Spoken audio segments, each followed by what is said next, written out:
Hey everyone, how are you? It is nice to be back on a full show at a time that isn't like 2 a.m. in the morning like yesterday. Yeah, if you listened to that show yesterday, you'll understand the problems we had when we got home. I still don't know what went wrong with the computer. I just literally turned it on and there was nothing. Like the screen was just black. And I was like, well, is it the monitor? Is it the computer? Took like 2 hours of troubleshooting to fix it and ended up being I think the motherboard that I have in this computer has a function that does like what they call RAM training, and it basically when you have more than 2 modules of RAM, it has to sync them together and blah, blah, blah, technical crap, and it wasn't syncing correctly, and it kept throwing an error. So I just had to pull the RAM out, reseat them all, and then finally get into the bloody Windows. So that was what happened yesterday. It's good to see you all. Laura T, Edget, Kim, how are you guys? Mr. Breakaway, I hope your fingers are doing better. Marcelina, how are you, Marcelina? Angela, a secret squirrel, so you can't talk. Why can't you talk? I don't get it. Is there people at your home? Tell us. We'll call 999. Let us know. Blink twice if there is a burglar in your apartment. Let us know. Tina, how are you? Good to see you, everyone. How's everyone recovering from? Did Gray literally just go live as soon as I went live? Okay. That's how this works? Okay. No, I don't know. He probably goes live at this time every day. How are you, DJ? Mamma Mia? Diamond Heart? Moonshadow, how are you, my sweet friend? Good to have you. Retired RN. So the first story we have tonight, Danny, how are you? Oops, there we go. The first story we have tonight, everyone woke up this morning and it is freezing down here. Everyone is in this like ice cave moment in Australia right now. There's all this polar air coming up from Antarctica. So everyone's living in the world of frozen, apparently. But what happens if you are in Sydney and you wake up and you go walk your dog and there are police everywhere because they found a body? I don't know what Throughout America, but all apparently people who live in DY, they might have a idea of what happens when you find a body in your yard. I'm gonna read about it. I'm gonna tell you about it. Let me get the camera on. If it'll work. Will it work today? There we go. Hey guys, how are you? Good to see you. Yeah, I didn't have my hair tied back today. It's all I haven't tied it back. People are gonna complain. They're gonna be like, that's not you, Ping. It doesn't look like you. Yeah, I don't even know. You what? It's okay. Have fun with that. Gambler's like, I arrived on time. Yes, you did. 119F in Death Valley today. Well, you know, it happens.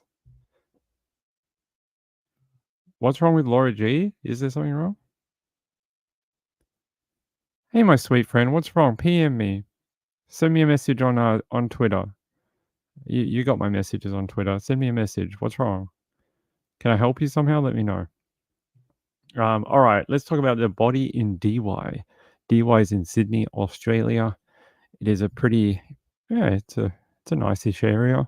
They said police have swarmed a quiet cul-de-sac after a body was found in the car park of a unit block in the early hours of Monday morning. That's today. They said emergency services were called to the unit block about 7:11 a.m. in the morning to reports of a body being found. A man of unknown age was discovered at the scene and is yet to be identified. If they had identified him, they probably would know who he is, right? So they don't. They said tactical officers arrived at the unit block later in the morning, and photos from the scene show officers speaking to residents out the front. Why would you need tactical officers for a body? Is it a zombie? Is it going to hurt people? I don't think so. Police have established a crime scene, commenced an investigation into the circumstances surrounding the incident. Anyone with information is urged to call Crime Stoppers on 1-800 333 000. A little odd. Why would you need tactical police for the reports of it? Oh, they have the SES. Is that? I think it's SES or some other version of the ambulance people. I don't know what they do, but, they do something. Let's see, who are they?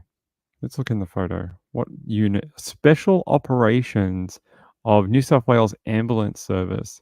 So I have no idea what they do. And this is a tactical police. These black ones. These are yeah, the black ones are more federal, not federal, tactical. These white ones are just normal cop cars. And then this van here is probably crime scene.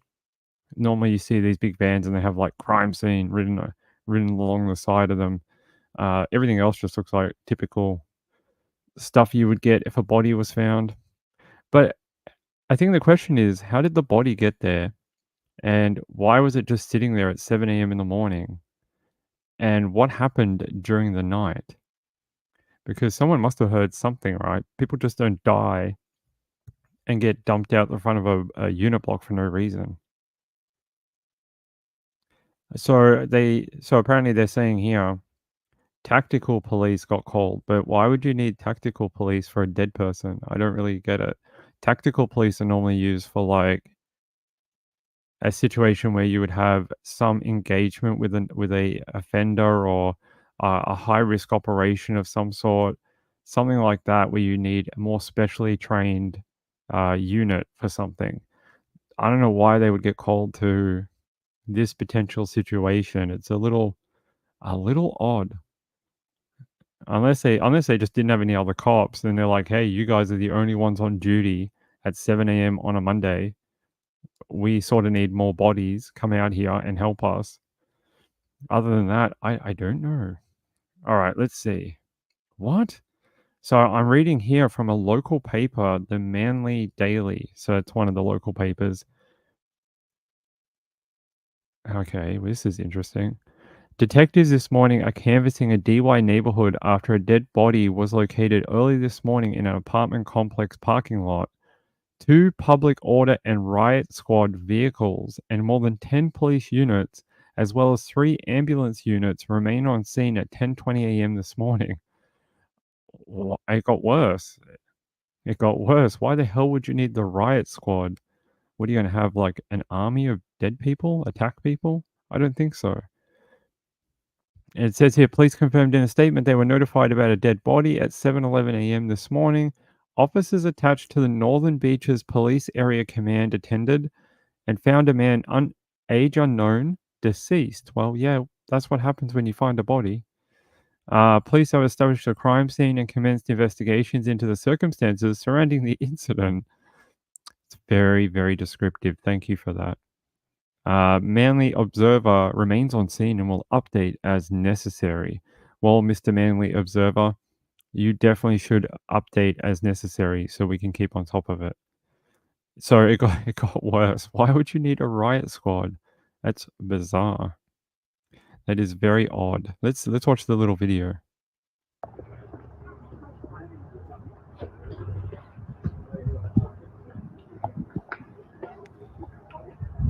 There's crime scene. Will actually get Ambulance. on the final season of the United States. There's a dude there. Look, right behind that fence, there's a guy there in full tactical gear. He's got, the helmet, the balaclava, the black outfit.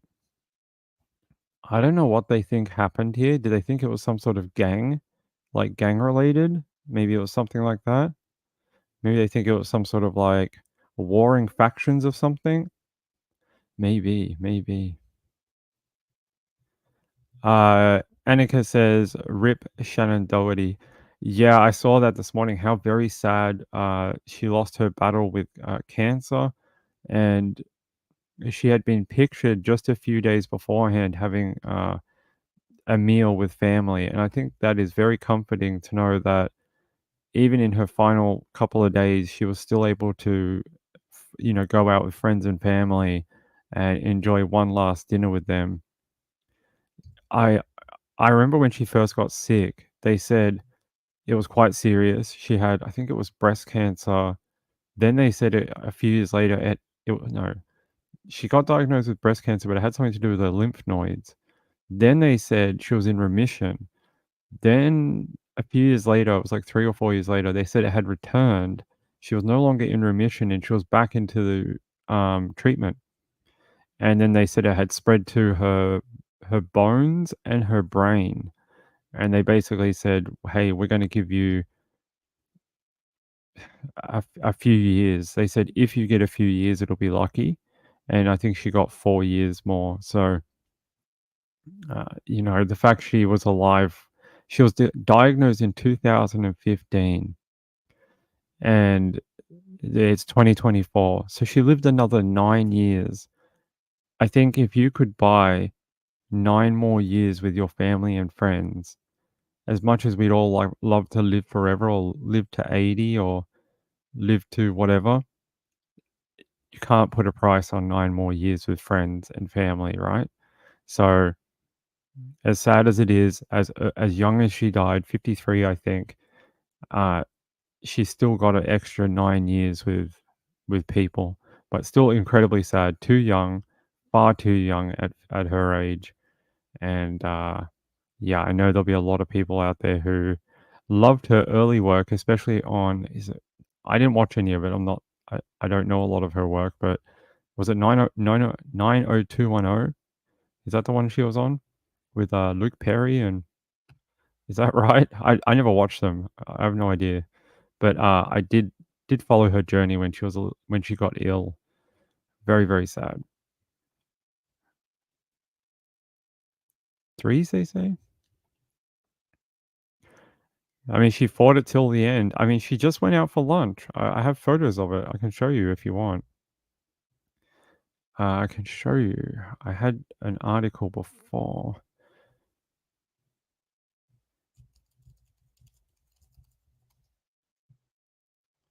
Let me grab the article because there was a thing saying that she had just gone out to lunch with her friends.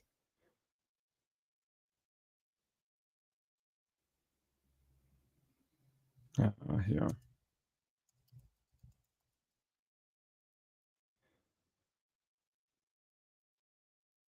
Yeah, this might be it. Shannon Doherty dead at 53, Beverly Hills 90210, and Charmed.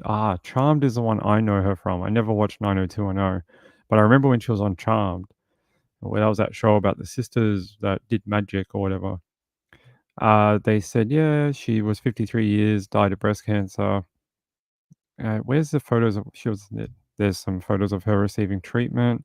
There, this was just a couple of days ago, apparently, in June. So it was a few weeks ago, but this was in June. So her health must have really gone downhill in the last 4 weeks or so since this photo was taken.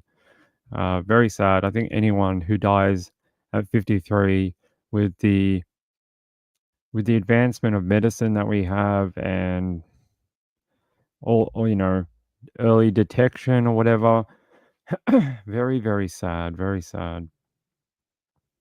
Hey, Beth B, how are you? Very sad, yep. No, I can't say I ever watched 90210. It wasn't my type of show. I'm not into those type of, "Oh, I'm dating Mark and Mark's dating Jenny and blah, blah, blah," and not my type of thing. But I get why some people might like it. Was she really?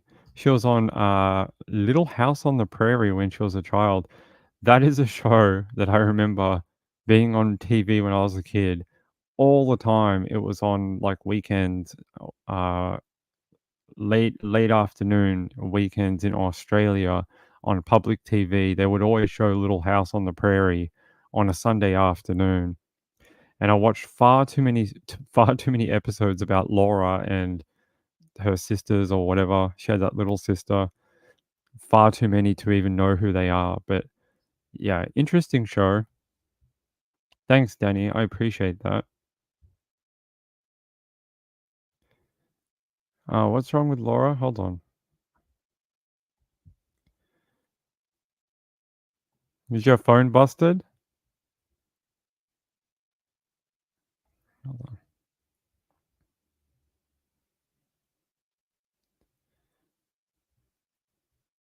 Laura, contact me. I'll find a way to help you. Contact me. I can work with FedEx. If you need help, let me know. Did I get a haircut? No, I didn't get a haircut. No, I just washed my hair. That's it. You guys are like, "Did you get a haircut?" No, I just washed my hair and it's not tied back. That's the only oh, fine. Hold on. One moment.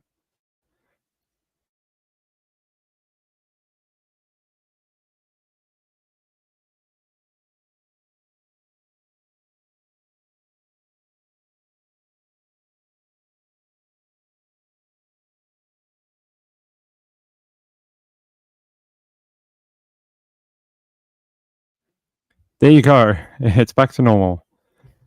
Hair's back to normal. Everyone can calm down. Yeah, I don't wear it down that often. It's normally tied back.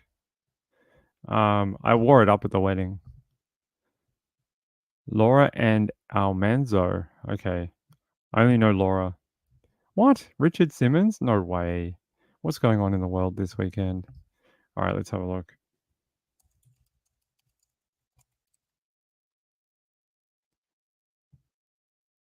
July 13th. Oh my god, he did die. He died over the weekend, apparently, on the 13th, which was a day ago for you, I think, yesterday. It's the 15th here. So it says, yeah, well, he'd been quite a, I don't know what the correct word for it would be.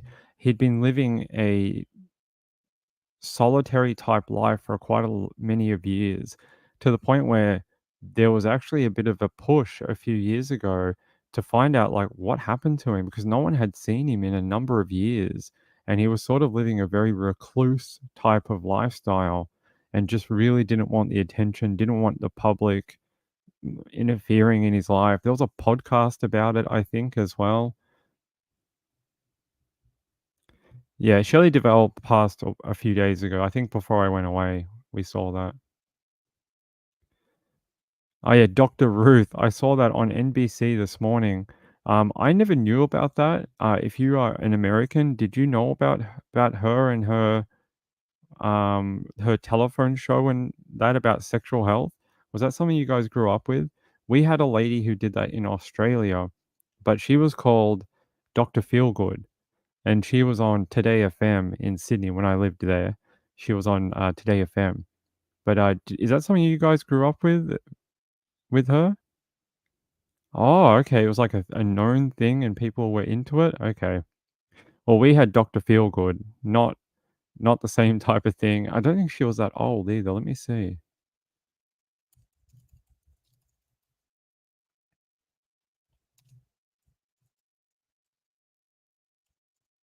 I don't even know if she's around anymore. Oh, yeah, there's an article about her. I've never seen a photo of her. All I know is her voice from being a teen boy and watching this radio or listening to this radio show. So this was our version of that lady who died, the doctor in America. So this was Dr. Feelgood, and she says, "What's the three most memorable radio calls in 25 years on radio?" So yeah, that's her name.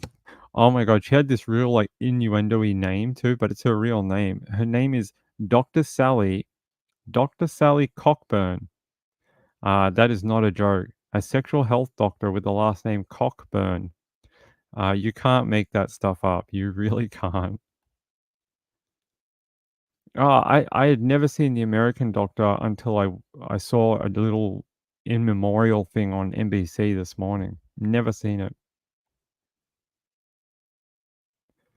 DJ says she was well known back then and was on talk shows. Okay. Gambler says we had Sue Johansson. Okay, that was the Canadian version. So we have we have a Sue, a Sally, and a Dr. Ruth. There you go. I know, right? You can't make this stuff up. Oh, okay. So apparently, when Dr. Sally, we won't use her last name, first appeared on wireless or radio in the 1990s, the Medical Board of Australia wouldn't let her use her real name on the airways, so that's why she used the sort of alternate name of Dr. Feelgood. Yeah, she had a national syndicated show called Pillow Talk in Australia on the Oz Stereo network. It was literally appointment radio, which was a rare thing. I mean, who listens to radio? That and Rick D's and the weekly top 40. We had Rick D syndicated down here in Australia when I was a kid, and if you wanted to hear radio from America, like brand new songs that weren't out in Australia yet, hey, Sunday nights you had to listen to Rick D's. I think it was on at like 4 p.m. It was the American Countdown with Rick D's. So Johnny Carson impersonated Dr. Ruth. What a weird topic. How did we get onto this? It's not true crime. Who started this? Who do I blame? It's all right. It's a Sunday night show. Sunday night shows are just sort of catching up on the news of the week. Disco Duck. I don't know that one. I think it's still syndicated in the United States, but no longer. I don't think it's worldwide anymore. He used to be with an LA radio station back in the 90s, and when he was doing that, he was a lot more popular.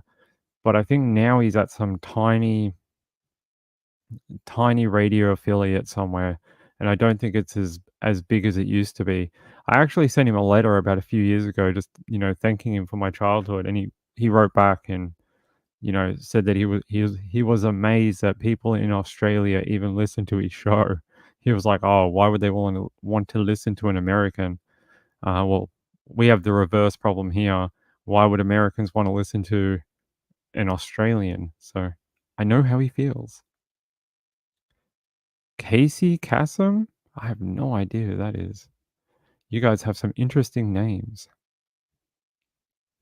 Okay, well, that was very interesting. Yeah. Okay. All right. We've done the sort of who died catch up. It is very sad.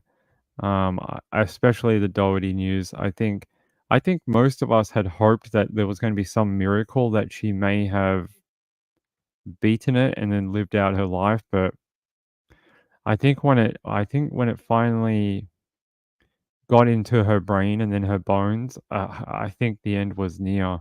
I think they told her basically that there was nothing they could do. It really she copped it in like the worst place you can get it. Poor lady, poor lady. I never believed a lot of the stories back in the 90s. She was often painted as a giant bitch, that she was this nasty person or whatever. I don't think so. I think it was just a character that she played for you know TV, movies, whatever. Although apparently she was quite difficult on Charmed. Is that the one she got booted off of and they ended up replacing it? Anyway, I don't think it matters. Like Olivia Newton-John, if you guys don't know this, Olivia Newton-John is just such a national hero to Australia. Where I live in this city, we drove past it yesterday. There's a cancer center in Melbourne that she funded to treat cancer patients, and it's called the Olivia Newton-John Cancer Center, I think, and it's just down the road from me. And that was one of her dying gifts to the world, was a place people could go, stay, and be treated for cancer. So, and I think a lot of the treatment is funded by her organization. Disco Duck. I have no idea what Disco Duck is. I know Midnight Special. I know that one. That's quite famous. I know that one, but I don't know the others. Yeah, she didn't just donate. I think she raised a lot of money in her time too.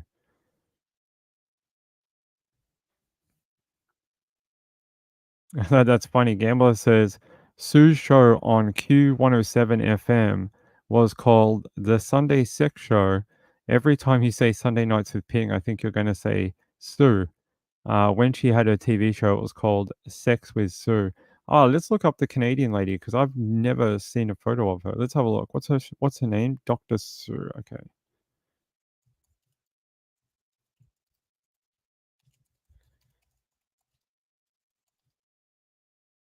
All right, let's see.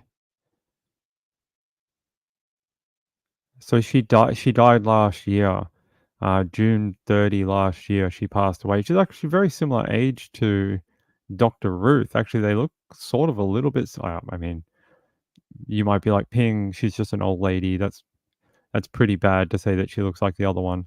But yeah, they're sort of a little bit. Yeah, I can show you a little news article about the Canadian one.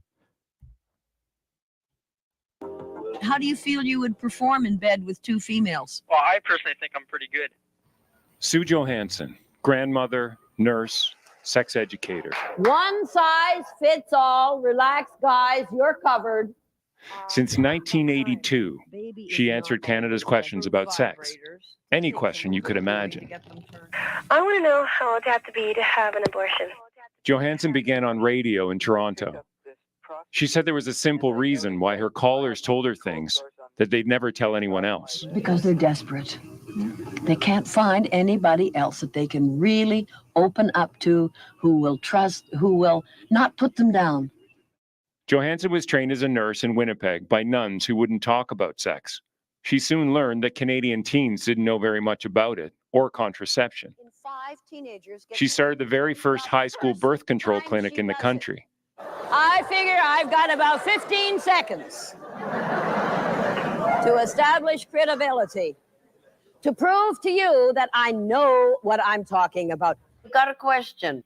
Johansson soon had her own syndicated TV show, and at her peak, she taught about sex in more than 20 countries and in 5 languages. She became a celebrity. But to Canadians, Sue Johansson was always our sex lady. She has been a strong, successful advocate. In 2001, she was awarded the Order of Canada. Thank you very much. You're very welcome. Johansson's final show aired in 2008, but she never stopped taking questions. Now she is being remembered fondly by her fans and her family. I think at first it was a little awkward when my sister and I were both young. We were a bit awkward about it. But then as we got older, I think our pride just grew and grew. And then we just became so proud of this amazing mother. Sue Jo. Very cool. I've never heard of her before, but her video is not too dissimilar to the Dr. Ruth one, and her background, it varies. Dr. Ruth apparently was in Israel for a period of time. She was even a sniper at one point. She had a crazy backstory, and then she finally moved to the United States and became a doctor through the Teachers College, and then she found her show, and as they say, the rest is history. So, but this lady's quite cool too.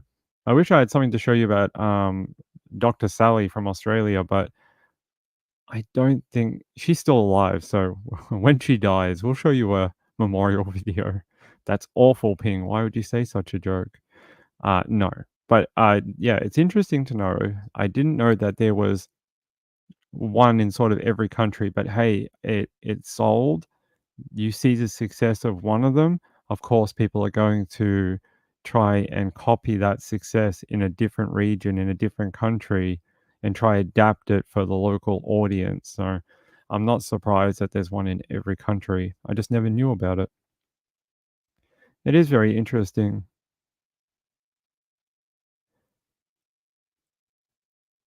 Yeah, I think I think Dr. Ruth had some sort of escape from Nazi occupied territory. Her parents sent her to a boarding school, and then she was the only surviving member of her family. And then I think she moved to Israel for a period of time. One moment.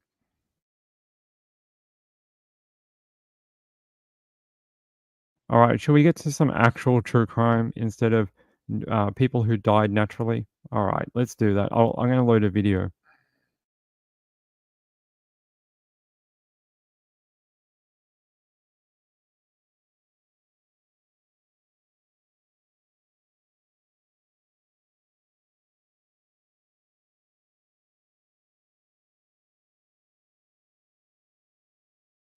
All right, here we go. No, that's it. So the story I'm going to talk to you about now is another success. So success story about using genetic genealogy to solve crimes. This is very interesting, this one. This one is from 2014. It was a victim who they found the victim lying near her home. She had been essayed and beaten to the point that she was unconscious. The police described the crime as savage at the time, with the woman suffering fractures throughout her face. And it took a long time. So 2014 to now, it's been about 10 years. In 2016, the department overseeing the case submitted the DNA that they had to a third-party genealogy DNA database. It was not until 2022 when a new form of investigative genetic genealogy, I think we might be able to guess who did that, was used that resulted in a lead. So I'm going to play the little video and then we're going to go to Fox 4. And then Fox 4 has more information. Same with WFAA.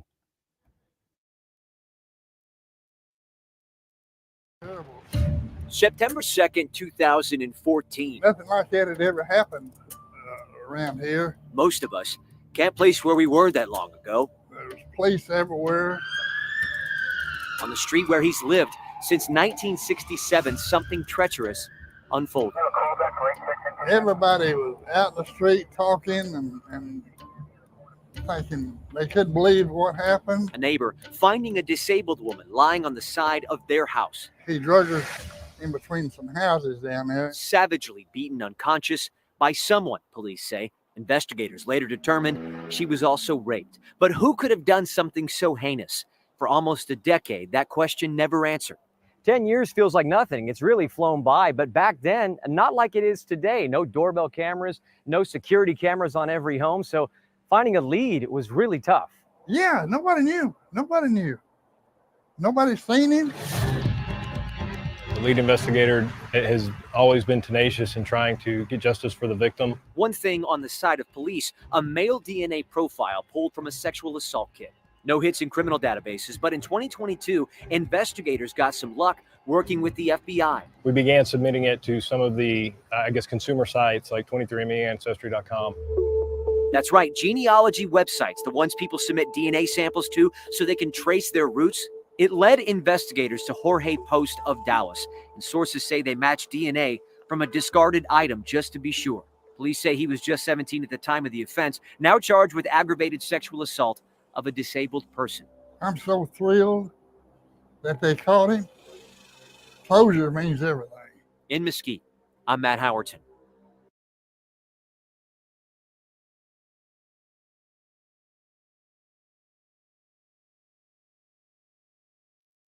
All right, let's go to Fox 4. I got some more details about the investigation. Give me 1 second. All right, Fox 4. So what actually helped solve the case? Apparently, a Coke can. So it says Coke can helps Mesquite police solve a decades-old R-word case involving a blind woman. A blind woman. Can you imagine that?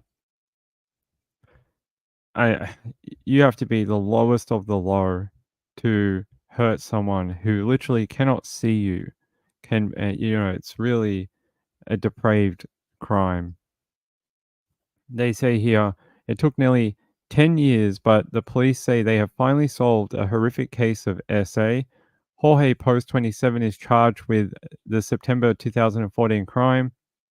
Police say he beat and R-worded a blind woman and left her body outside a Mesquite home. It took help from the feds and the DNA evidence to finally track him down. The suspect was only 17 at the time of the alleged SA. According to an arrest warrant, God, Ping, speak slower. Post was with investigators who were canvassing the neighborhood the day after the attack. His mother's home was only 1 block away from the crime. However, there was no immediate evidence linking him to the crime. Here's a photo of him just recently. This is what he looks like today. but at the time only 17, and he committed such a brutal crime against a blind, disabled woman. And I think it makes you a brute. It makes you disgusting. It really does. Those type of people in our society need protecting, and they need people to look out for them, not to take advantage and hurt them.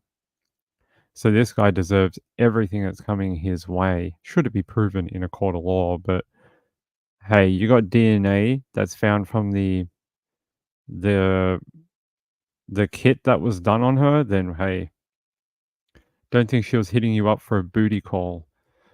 I don't think she was like, "Hey, what a great booty call. Now bash my face in." On September 2nd, 2014, a blind woman was essayed and severely beaten outside her home. Police say the woman lost consciousness and had fractures throughout her face. A SA kit was completed, but no matches were found. Now, nearly 10 years later, police say the 27-year-old matched the DNA. The entire police department has wanted justice for the victim for a long time. Police say they asked the FBI in 2022 to use a new form of investigative genetic genealogy for the case. Let's watch this little video about Mr. Jorge. It took nearly 10 years, but Mesquite police say they have finally solved a horrific case of sexual assault. Hello, everybody. I'm Heather Hayes. It's 9 o'clock.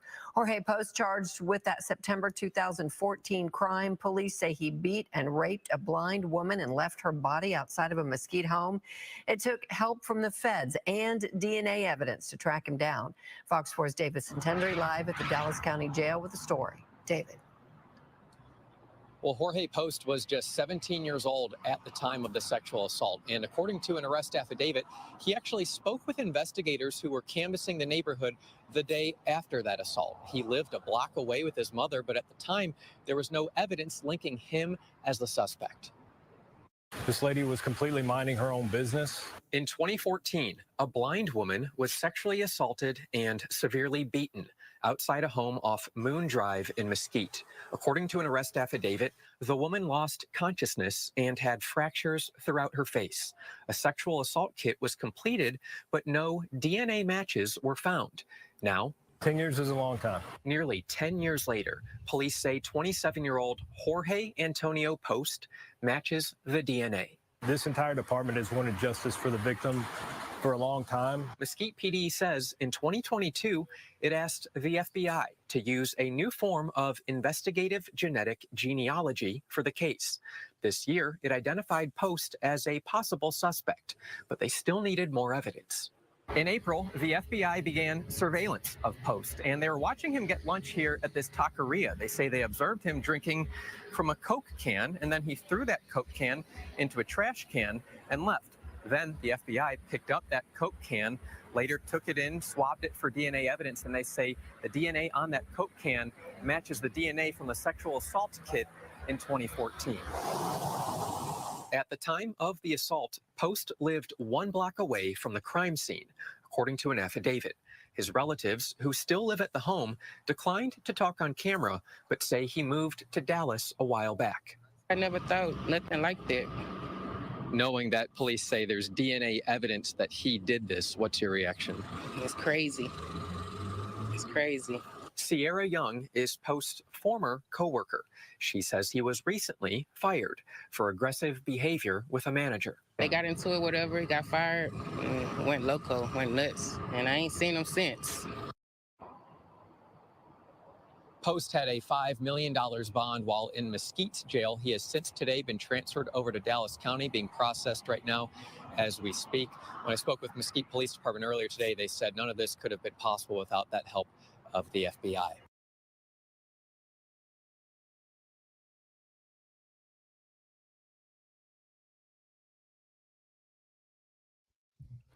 You know, I actually think you might be onto something, Kathy. A funeral today honored a military hero who not only served, but suffered as a prisoner. All right, thank you. We'll talk about the military funeral after.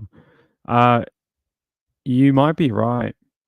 How is it possible he did this to one woman? As we know, people who commit these type of crimes often escalate.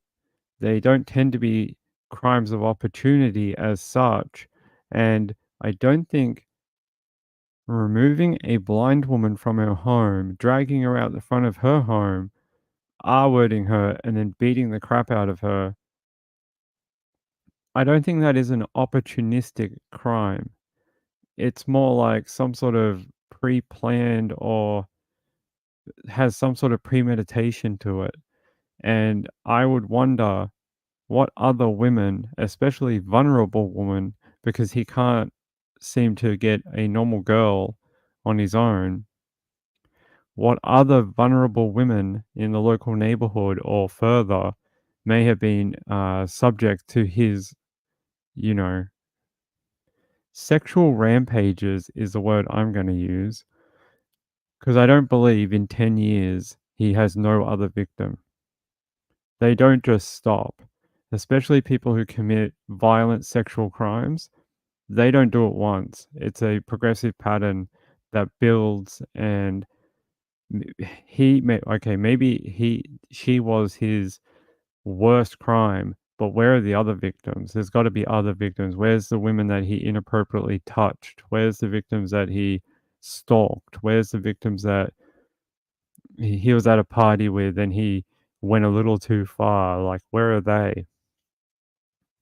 Because I don't believe for a second that you just walk out the door one day and go, yeah, you know what I'm going to do? I'm going to go down to that blind woman's home on the corner and I'm going to go R-word her and I'm going to go beat the crap out of her. I don't believe anyone has that in them just to do that randomly one day. There's obviously some sort of escalation, and what other crimes could they tie him to? Annika says he's a monster. I agree. They do? Yeah, I think I'd like to find that out. People are calling him a creep and degenerate. Yeah, I would like to know more about what happened to that woman. It doesn't say here. And I don't have a name. I believe her name is, protected. I don't know. I'm guessing she survived, but because he was only charged with aggravated SA of a disabled person. He didn't get charged with, like, murdering her. It was a pure sex crime and an assault portion of it too. Yeah, I don't have anything else about. Hopefully she recovered. Hopefully. Hey, it took 10 years, but at least he is off the street. And as you heard from a coworker of his, he's had some problems, including being aggressive with a manager at their workplace. Yeah, she may not be ever okay, and she probably has a lot of trust issues, especially being a blind person. You'd like to be able to trust people, right? That they want to help you.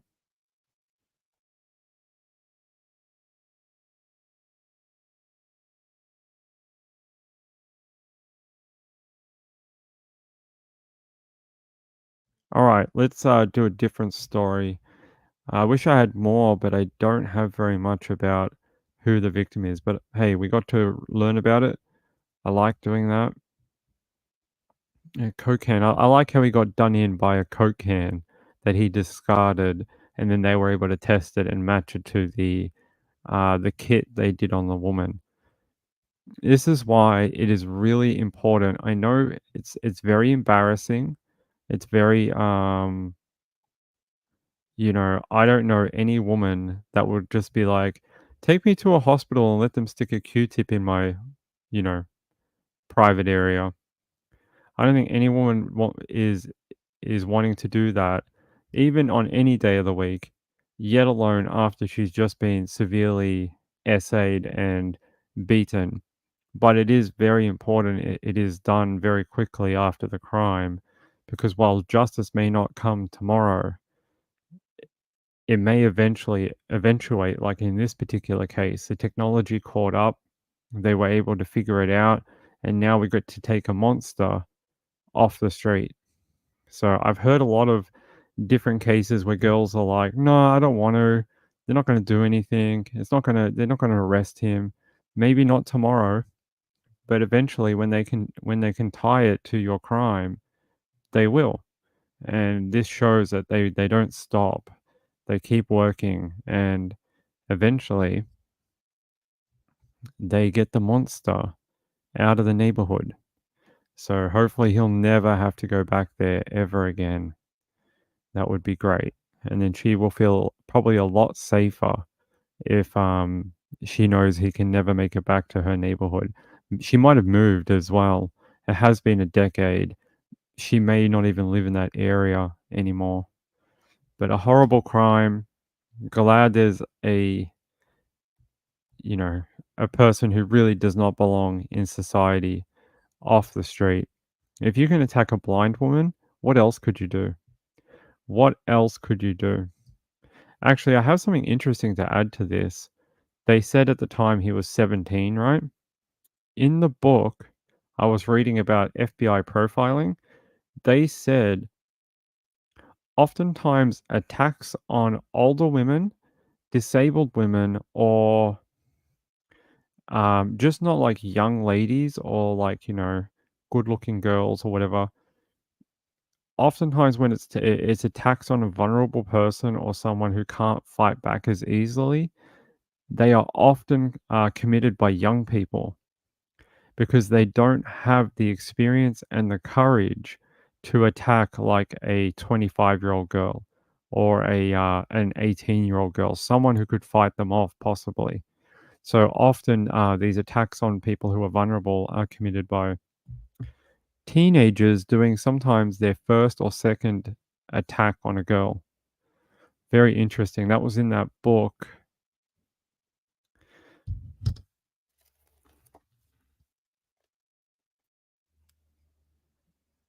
It's in this book, and it's in this profiling, the profiling adventures of Mr. John Douglas. He talks about it in the attack of the woman on the rooftop. She was attacked, and it ended up being the person who attacked her was a young person. And he said one of the ways he knew was the type of woman that was attacked.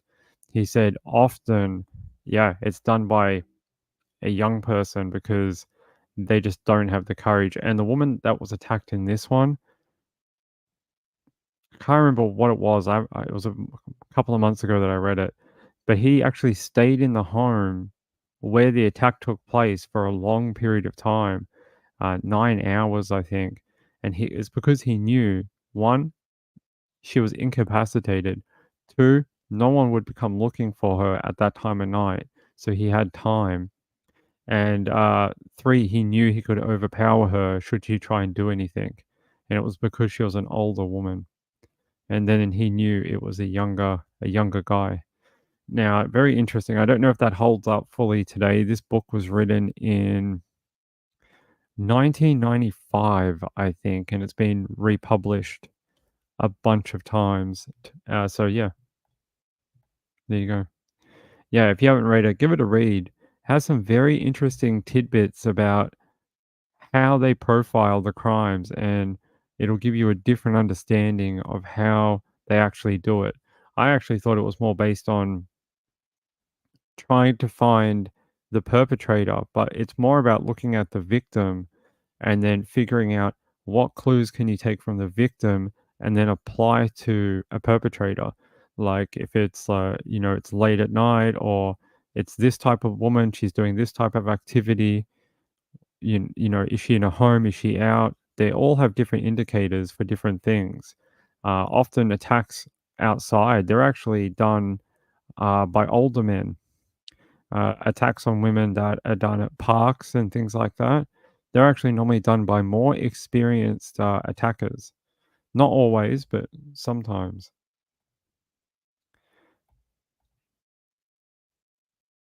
Right, and that's what he's saying. They are cowards because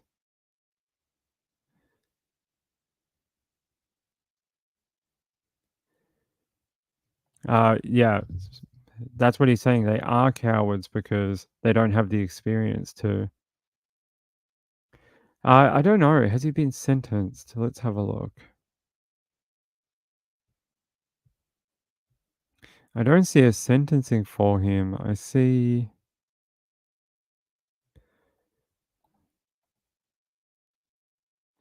No, he's just been arrested. He's gonna have to go through the court process, and those charges are gonna have to be tested in court. Unless he pleads guilty, then we'll just move straight to the sentencing phase. But right now, I don't see anything. No, I don't see anything right now. Just that he was arrested a couple of days ago, so probably gonna have to wait a little bit. Yeah, not quite long enough yet.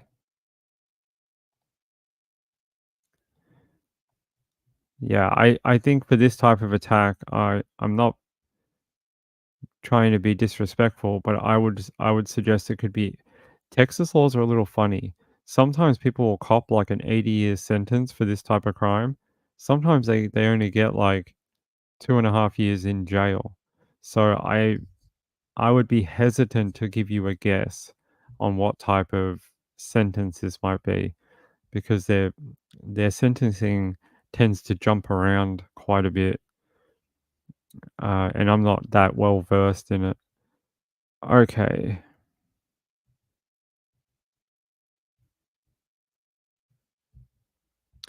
That's interesting. So we were talking about Shannon Doherty before. Someone here says, "Isn't it interesting that Shannon Doherty died almost around the same time, same age?" Hold on.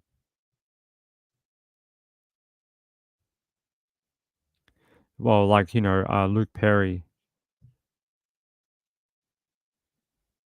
I'm not sure if they're saying around the same age or just around the same time of year.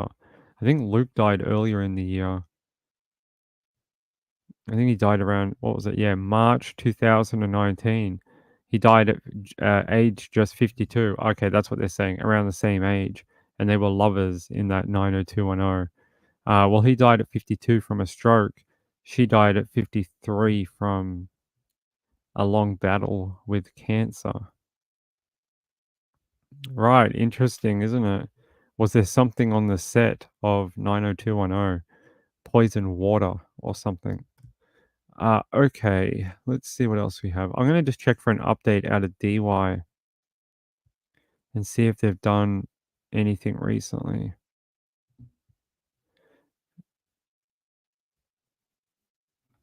Still very interested in why a riot squad would turn up. It's a little odd. Yeah, I don't have any new information about the body at DY. Suspicious death at DY, okay.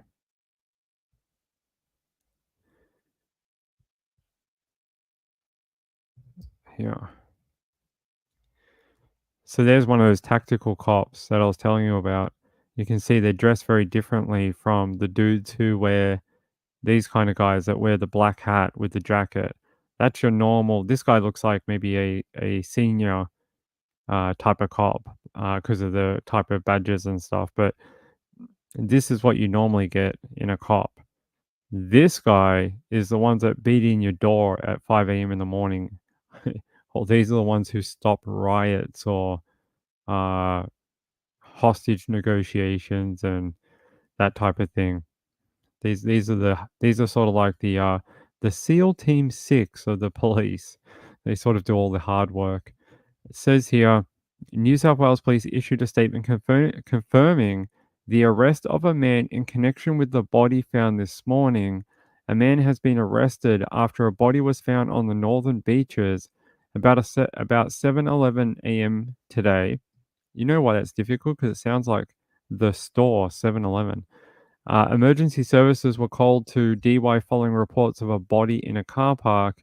Officers attached to Northern Beaches Police Area Command attended and found a 40-year-old man deceased. Police established a crime scene and commenced investigations into the circumstances surrounding the incident.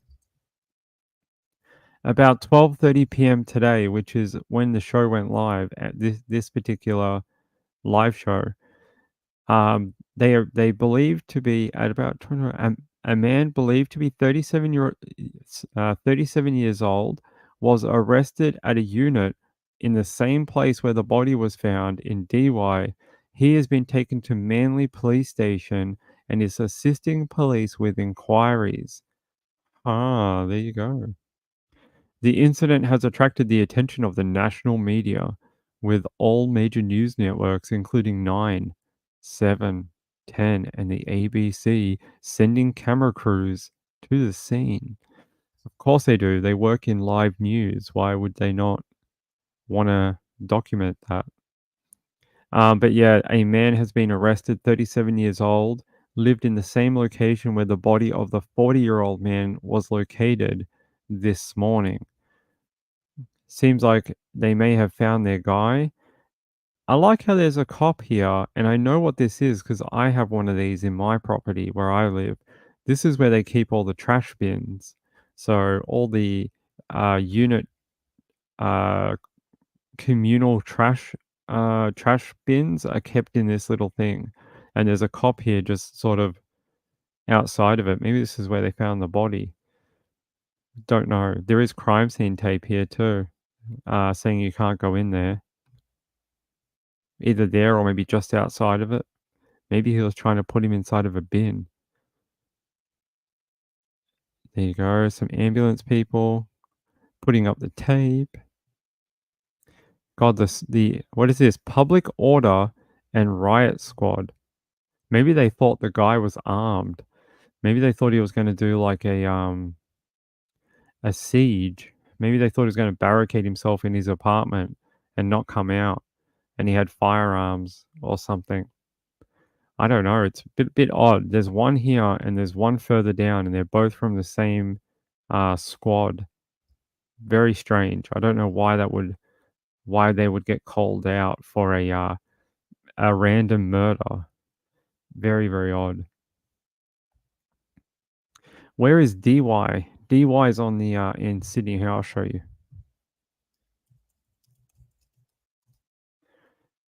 So DY is part of an area called, I'm pretty sure, hold on, before I sound like a dumbass. Yeah, okay.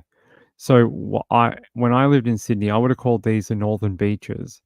And that's sort of a name for a whole bunch of places. I'll show you here. So DY is up here, as you can see. And Sydney City is down here. See, Opera House is down here. So it's the northern part of Sydney. So you've got like Manly, Brookvale, DY Narrabeen, Manly, who else? Seaforth. Who else? We've got Hornsby. Had a girlfriend that lived out here at one point. Her dad used to live on this island just here somewhere. And we used to always have to take this ferry from, I think, Manly over to here. And he lived on this weird island. Dated her for like 3 months. And then I was like, I ain't going to the island no more. It's too far. Yeah, so there you go. There's DY. And it's just a beachy suburb. It's got a lot of coastline. Property is expensive in DY. It's not cheap to live there. You got Mosman.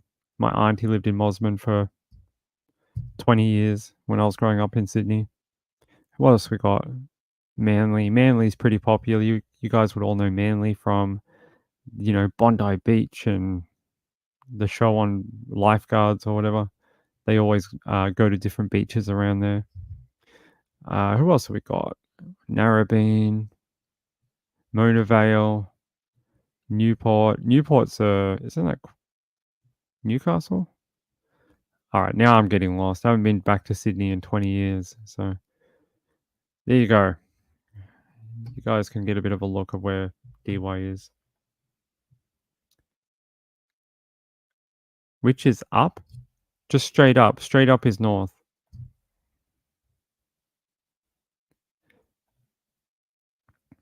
You lived in Mosman too? My auntie lived there for a long time.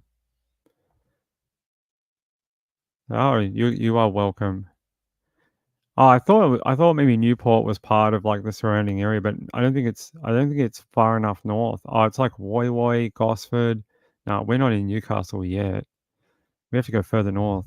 Let's see how far we have to go. Oh, it's up here. There it is, Newey. Go to Newey for the weekend. Actually, today, those guys that apparently, possibly, allegedly essayed the three women, two one night, next night one lady.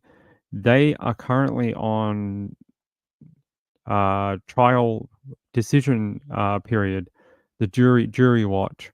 They're currently in jury watch right now. Hold on, box party.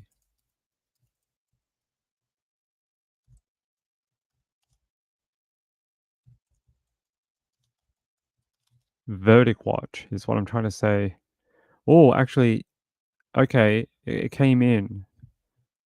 Okay, the I told you about this story a few times. That decision has come in from the jury just 14 minutes ago. 3 men have been found guilty of gang R-wording 3 teenagers at an Airbnb during a Bucks Party weekend in Newcastle. Andrew David and his brothers, Maurice and Marius, stood trial after pleading not guilty to counts of aggravated essay and company, attempting to commit aggravated essay and company, and aggravated sexual touching.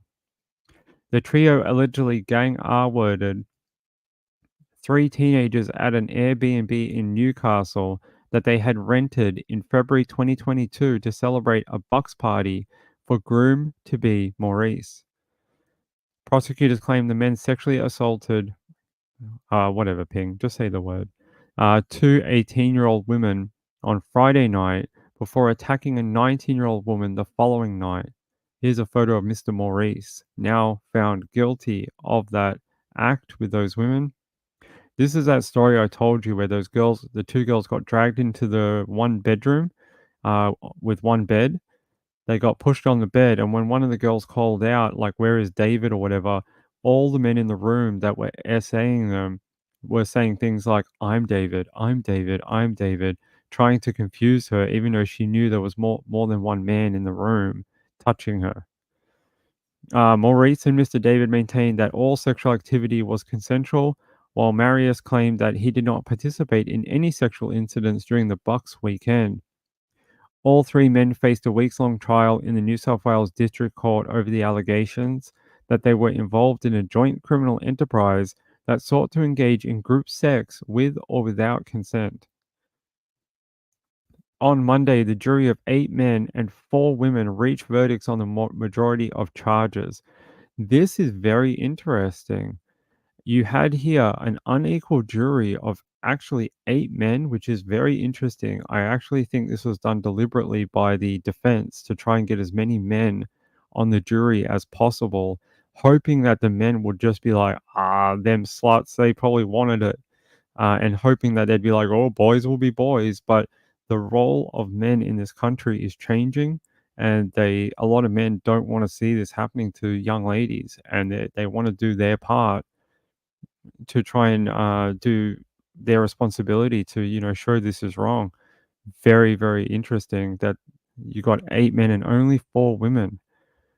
I've seen some of these juries sometimes stacked with women to try and get a favorable verdict for the prosecution, but to have 8 men and then come to this decision is actually a really a great thing.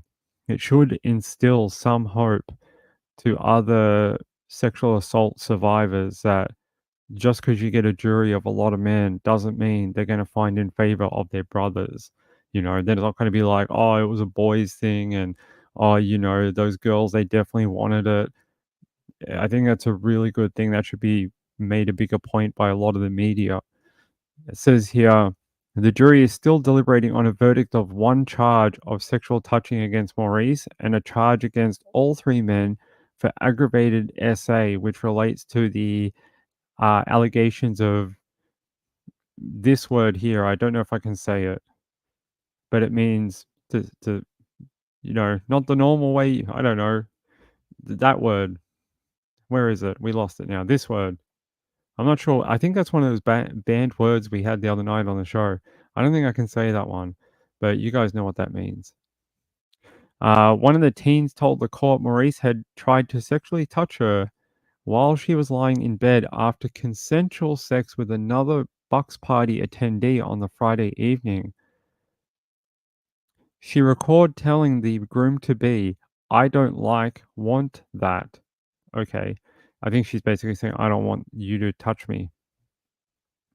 The jury were unable to reach a unanimous verdict on this charge and will continue to deliberate. I still think the ones they found guilty of are pretty good. Hopefully they can come to a decision on the other two, but that's not bad. The 18-year-old and her friend told the court they went into a bedroom to retrieve their phones as they prepared to leave the Airbnb. This is after they had a sexual encounter with a couple of the guys, which was 100% consensual. They were into it. They wanted it. They even said in the court, yes, we came there to have sex with these two guys. 100% it was all good. What happened next is the part that they considered R-word. And this is where it happens right here. They were then shoved backwards onto the bed. One of the teens says she was forced to engage in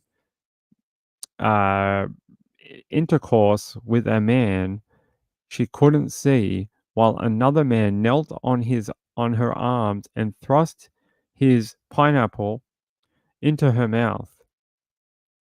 Although the 18-year-old could not see her assailants because the room was dark, prosecution claimed the Howell brothers and Mr. David committed the SA. In a conversation with a friend not long after the alleged gang R-word, the court heard the allegations. The court heard the alleged victims characterize the incident as an orgy. You know, I read through a lot of the evidence in this case, and I read about some of the girls about what they did after the incident. I have to think that maybe these girls were quite young, maybe slightly embarrassed at having to have sexual relations with these guys in front of their friend. Like, I don't know many 18-year-olds that want to see, one, their girlfriend naked, two, their girlfriend get plowed by a guy. I don't think that's a thing they really want. So I think their way of dealing with it, and that's why it says this word in the documents, and they sent it to each other in text messages. They were sort of trying to play it off as a bit of a fun night. They were sort of like, oh, we had an orgy. But I think it was their way of dealing with the situation. Because I don't think anyone wants to see their friend get nailed by a guy. And Maurice's lawyer said during the trial the description was hardly consistent with the allegations of R-word. The court heard that the 18-year-old initially told police she had consented to all the sexual activities that night, but made a sexual assault complaint a year later. It does hurt her credibility, but I'm glad that they listened to her evidence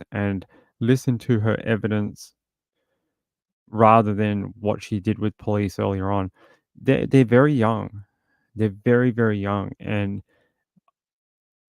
I think they were just scared, a lot of it.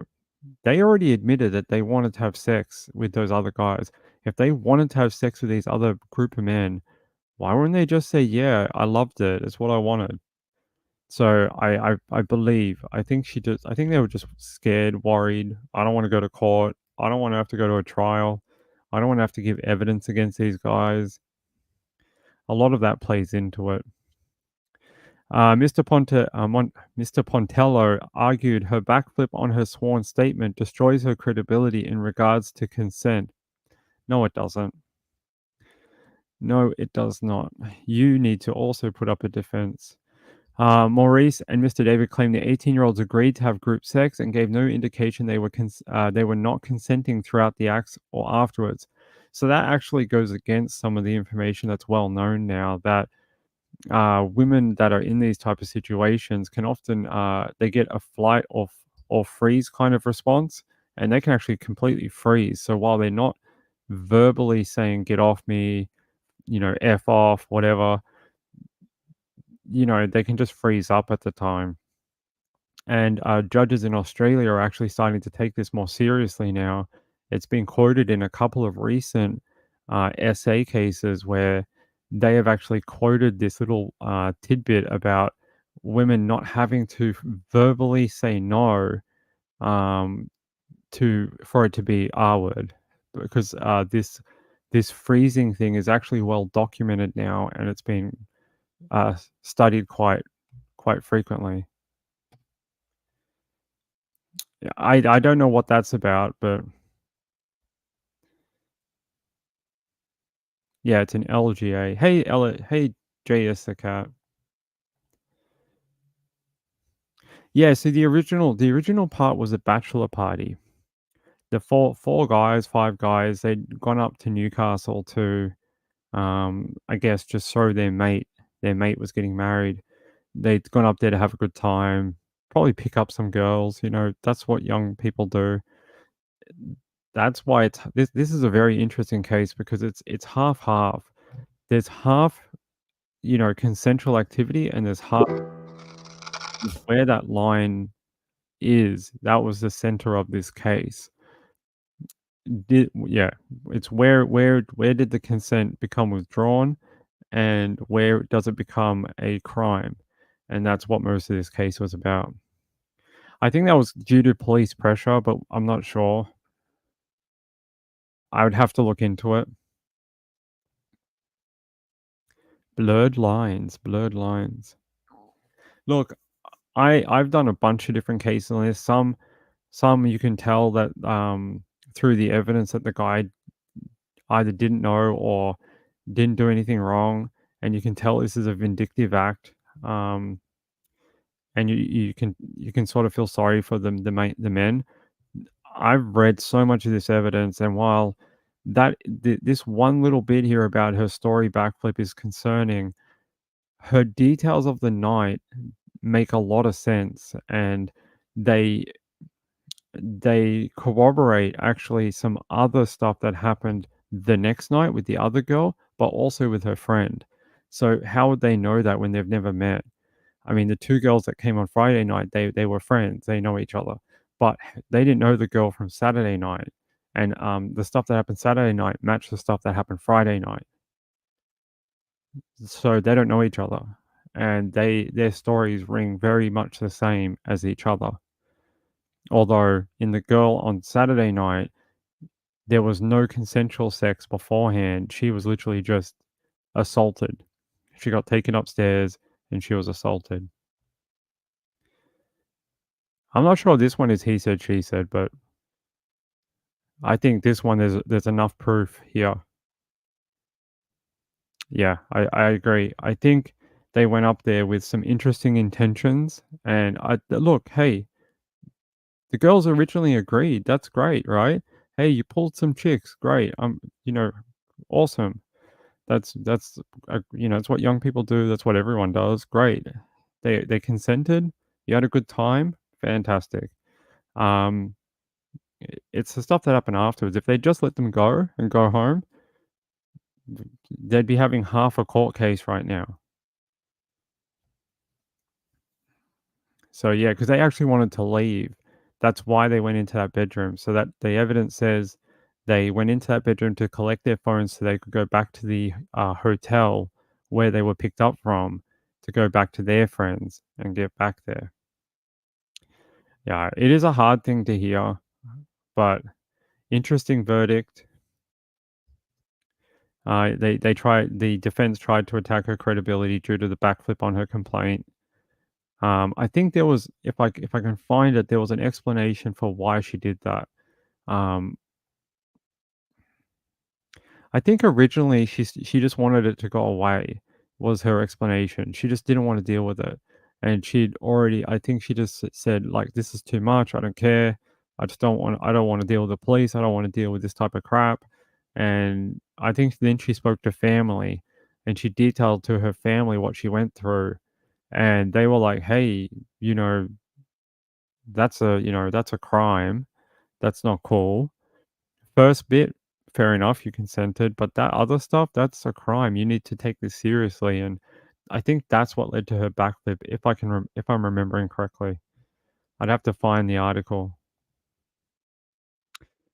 What are the penalties? Let's have a look. What ones did they actually get done on? Stood trial. They said they found guilty of.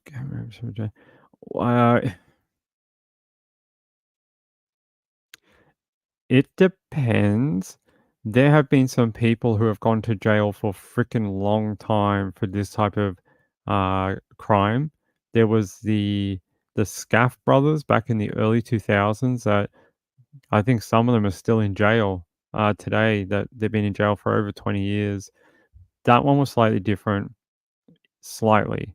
They picked up women from different places all around Sydney and took them back to different locations and then gang R-worded them and then were very degrading to them, calling them Aussie pigs and all this other kind of words. And several men had intercourse, not intercourse, but R-word with them.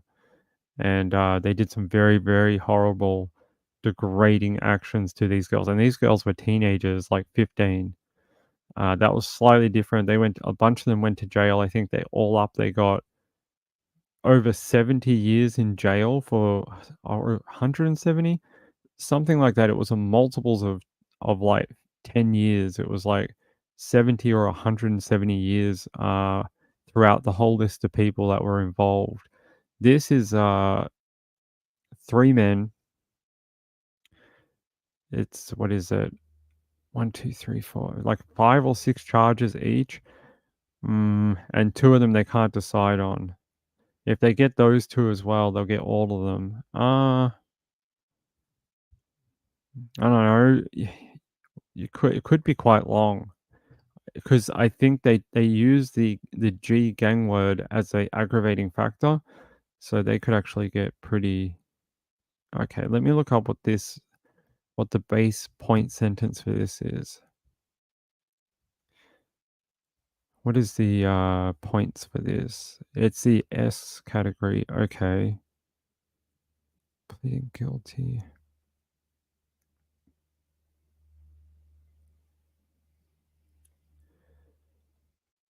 Let me see if I can find out what because we have penalty points here. All right, crimes amended. All right, let's go to Oz Law. Let's have a look. See if this has a penalty thing on here.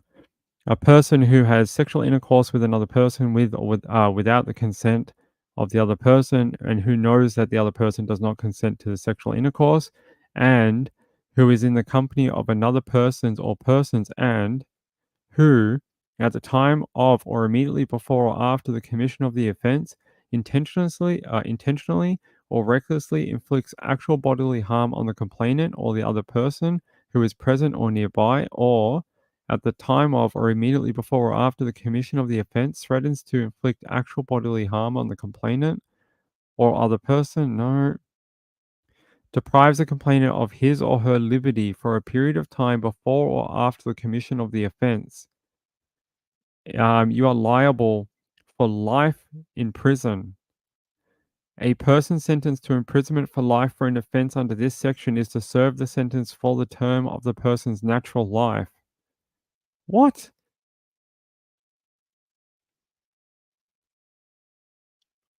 Hold on. Let me double check that this is the right charge. Section 61JA. Yeah, it is. What? No way. It has a maximum. Oh, it is too. They rejigged the laws on it recently. So they've changed this slightly apparently recently, and they've added a harsher sentencing thing on here or something. When did they do that? Yeah, it definitely has a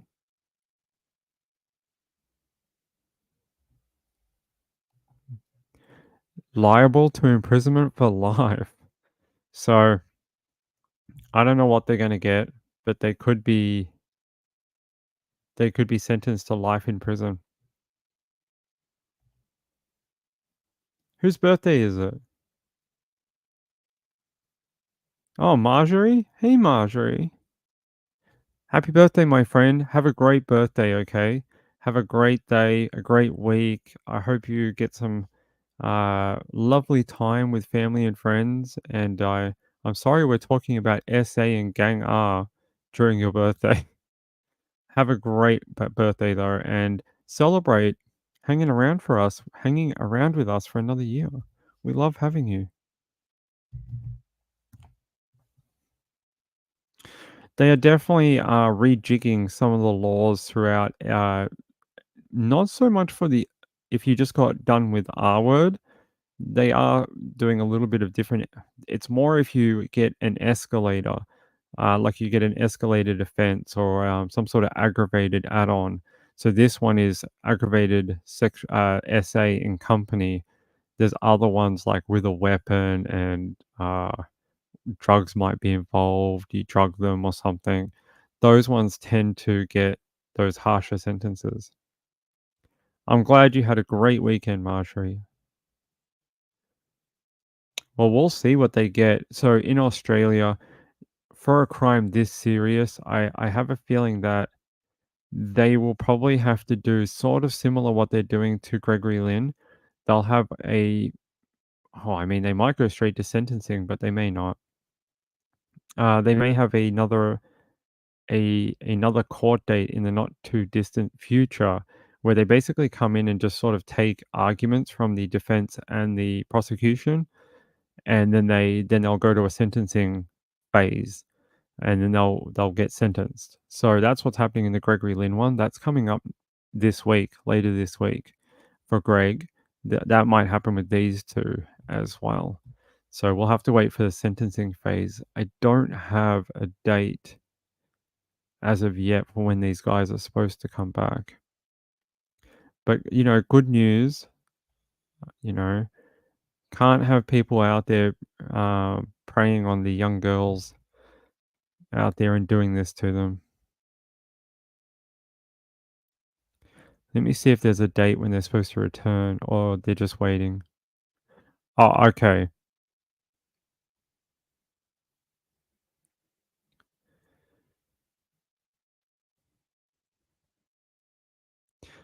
Okay, so it says here, the jurors were ordered to retire to consider whether they could reach unanimous verdicts for the remaining charges. So there's 2 charges I talked to you about.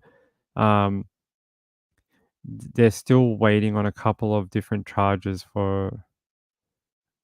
they're trying to see if they can get it. That was for that A word. R word? That's one of the charges they can't quite decide on yet. They're not in custody right now, no.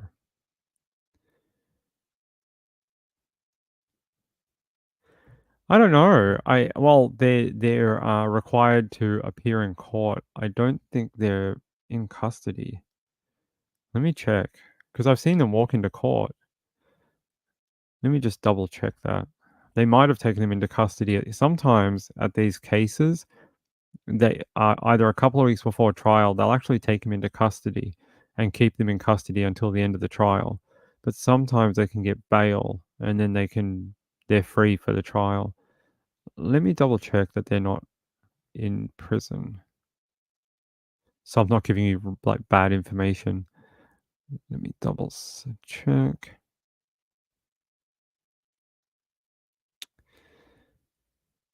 I actually don't know. I have seen them walking outside with their lawyers. So I would have thought that means they are not, all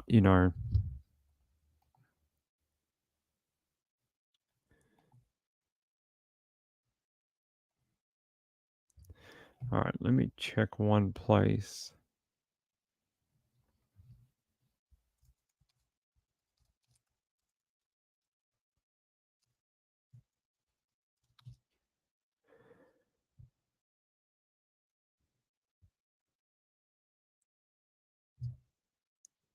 Yeah, I don't see anything here. I'm guessing they must be out. Oh, actually. Okay, all right. Yeah, no. Sorry, I'm wrong. I don't know where these photos came from that show them like this outside. They must have been taken into custody at some point because it says here it must be old photos. There's a bit here that says they're in custody.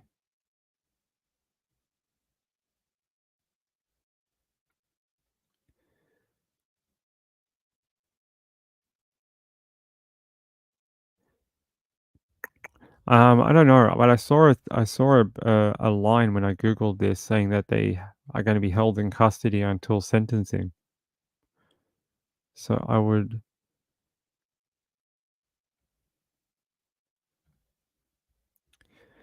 Come on, show us the paragraph.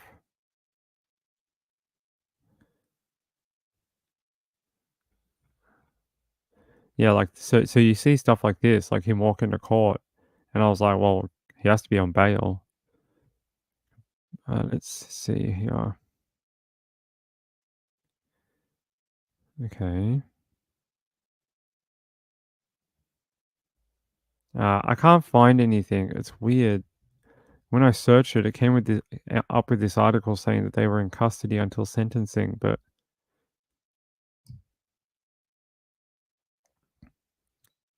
control.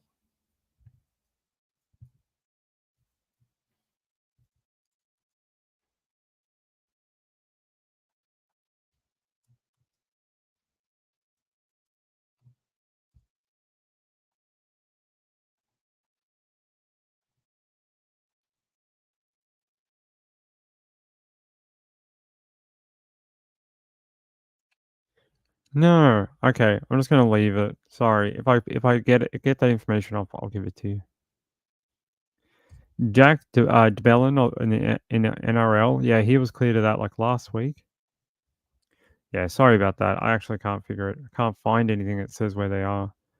And I don't want to keep you for like an hour while I research it. Yeah, see, it's weird. It says, like I said, it says the pair will remain in custody until a hearing scheduled in 10 days to determine if they await trial in detention. Oh, that was something completely different.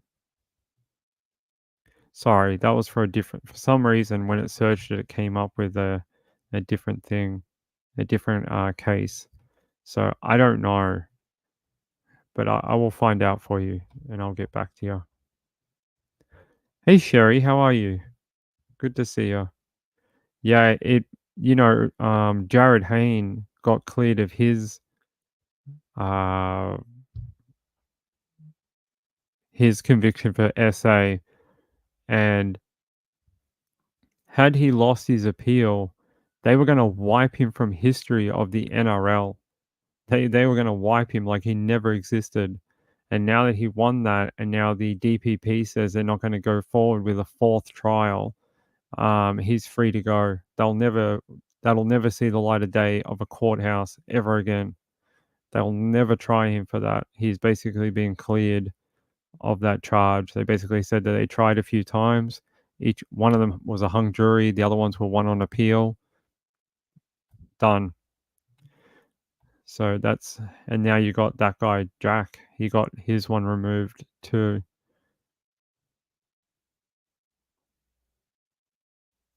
Homemade stuffed bell peppers. Great. Hey Peekaboo, how are you, my friend? So interesting news in that one. I know this one is very divisive for people. I've seen a lot of people saying that, oh, those bitches are just, upset or whatever. Just let the court figure it out. Just let just let the court figure it out. They hear so much more evidence than we hear. The stuff that you get in the paper is like 1% of an Australian court case. It's like so minuscule amounts of evidence. They just don't give you very much down here. So I would go with the fact that these 8 guys and 4 women are able to find them guilty on at least most of the charges. 2 of them, which is that A word and then the R word, they're still trying to figure out and come to a consensus. It's interesting that that one is a sticking point. That it's not the other ones. It's not the R word and company. It's not this or that. It's the A R word. I find that interesting. Why that one? How they're just like, yeah, all girls do that. That's just a common thing. I think it's such a weird thing to get caught up on. It's such a weird point in the trial when you found them guilty of all these other ones. Oh, I hope your stuffed bell peppers are delicious. Okay, let's do a different story. Let's head over here. Let's see what I got. Nah, I don't want to do that. No more child cases. I'm really over children cases. They're disturbing. All right. Let's go to our favorite state. No, not Texas. No, not Florida. Let's go to Ohio. We like Ohio. Ohio always has people doing crazy stuff, getting arrested. Let's go over here. Ah, damn it. These broken links are getting really annoying. Okay.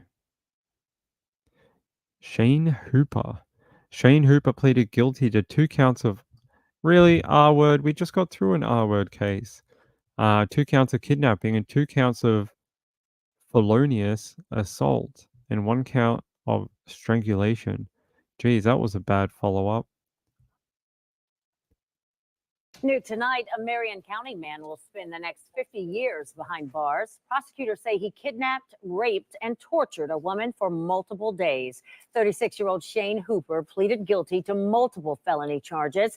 Prosecutors say when he kidnapped the woman, he nailed doors and windows shut to prevent her escape.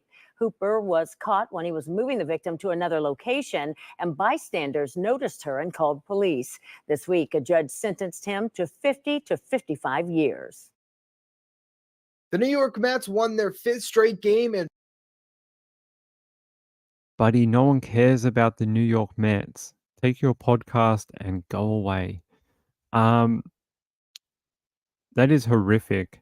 This guy nailed doors shut to keep her in there. What?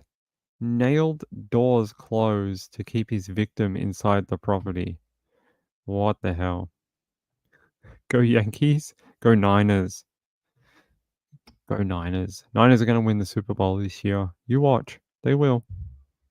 They will. Ricky Purcell's going to win the Super Bowl for him. Okay.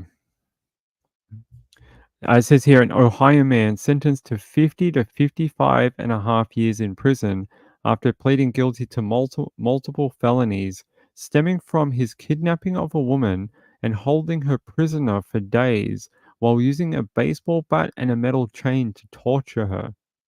Shane Edward Hooper, 36, pleaded guilty to 2 counts of R-word, 2 counts of kidnapping, 2 counts of felonious assault, and 1 count of strangulation for the incident, which took place between May and early June 2023 last year. Grogan said Hooper initially held the woman prisoner in her own home, where he nailed doors and windows shut to prevent her escape. In addition to physical abuse, Hooper subjected the victim to intense psychological terror, threatening to kill both her and her family. They said in a statement, in a desperate turn of events, he moved the victim to another location on Silver Street in Marion, where observant individuals recognized her distress and contacted law enforcement. After her rescue, doctors found she had multiple broken bones, had open wounds, and 8 fractured ribs. Shane Hooper created a torture chamber and trapped this woman in it. Now he will be trapped in prison for at least 50 years. Grogan also praised the citizens who spoke up, saying their actions had likely saved the woman's life. What, and we talk about monsters on this channel. That guy is one of them. I mean, holy crap.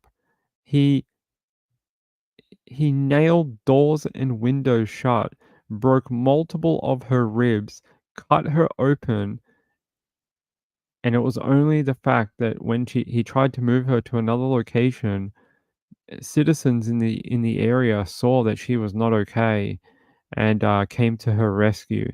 Well done to those great locals who helped her. All right, let's have a look. Where's Shane Loser Hooper? Where's his mugshot? Oh yeah, he definitely looks like a guy who would nail doors shut. Let me see if I can find a thing for him. Oh, here we go. Spend at least 50 years behind bars after pleading guilty to raping and torturing a woman last year. According to the Marion County prosecutor, Shane Hooper held a woman against her will between May and June of last year, nailing doors and windows shut. Over several days, Hooper physically assaulted and psychologically abused that victim. Eventually, Hooper tried to move the woman to a second location where residents saw the woman in distress and contacted law enforcement. In a release, the Marion County prosecutor thanked the residents who made that call, saying they likely saved the woman's life and encouraged others to do the same.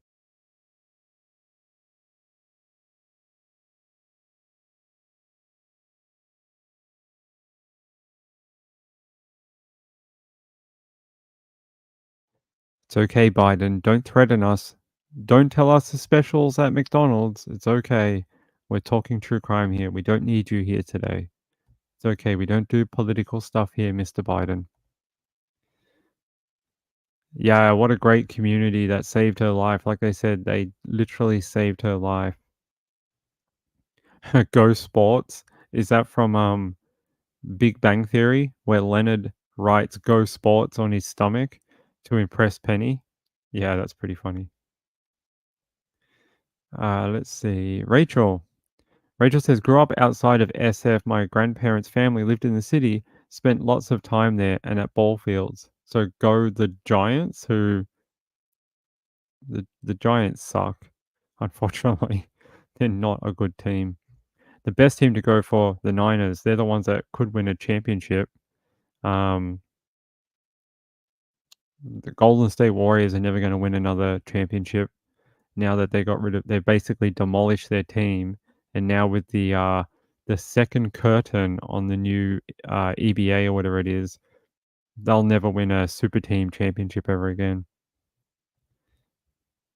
Oh, change the picture? You don't want to look at this man? Okay, who is he again? Never seen him before. I've never seen him before. Here, alright, fine, you can look at this lady. No, she's bad too. Okay, well, here, you can look at a police car. There you go. It's not disturbing. It's just a police car. San Francisco Niners, yep. They'll win this year. Niners are going to finally kill the Kansas City Chiefs, hopefully. Maybe one day. Old man yells at cloud. Old man yells at podium and gets name wrong. Sorry, we don't talk about that here. Although it is quite hilarious. I think if that happened down here, we'd probably be like, that guy probably needs to retire. What does it say here? Trump makes big changes after shooting. Like what? He just gets a Kevlar vest for his ears, maybe? I don't know. Okay, what else do we have on the...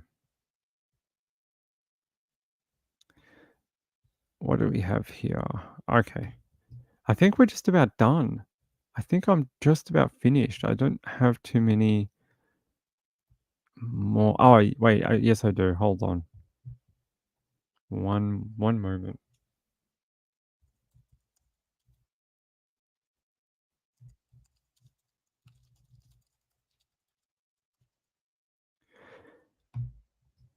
We have an update. I was away when this happened, so we were following this before I went away. It was a Clifton suspension bridge thing that happened. So I do want to catch up on that before we go. Okay, here we go. 1 day ago. Let's catch up on this because I haven't seen it either. West London, officers scour the area for information. We saw them carry out evidence and search through bins. It's day 3 of an investigation which has taken place here and in Bristol after human remains were discovered in suitcases at Clifton Suspension Bridge. A statement released by police last night had said they wanted to speak to Colombian national Justin Andres Mosquera. In a development this morning, police said a 34-year-old man was arrested in the early hours at Bristol Templemead Station.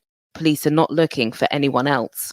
This is just days after they were first alerted to human remains at the suspension bridge just a few miles away. But the other place of interest is here in Shepherd's Bush, West London. Well, this is the location of the second crime scene. You've got it taped off here and also on the other side, and we've seen forensic officers in blue suits as well. This is the second location, the first being 115 miles away in Bristol at the Clifton Suspension Bridge. In the inquiries that we've made to police today, they say that the investigation is ongoing, but they have also said, because of the gruesome nature of what has happened, that they will be around these areas for the next couple of days to reassure the communities. This is a joint operation between Metropolitan and Avon and Somerset Police, who gave this update yesterday. We're able to confirm forensic post-mortem examinations are still being carried out on the remains found within the two suitcases, but they are believed to be that of two adult men. It's important to stress that they have not been formally identified at this time. The grim discovery has shocked both communities, but perhaps most importantly, it will be a truly devastating time for the family and friends of the two people who were found in the most harrowing of circumstances.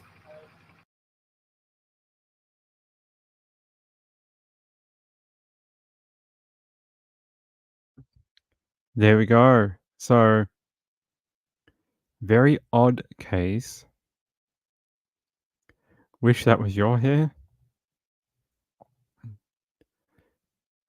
Yeah, I'm glad they were able to wrap it up pretty quick.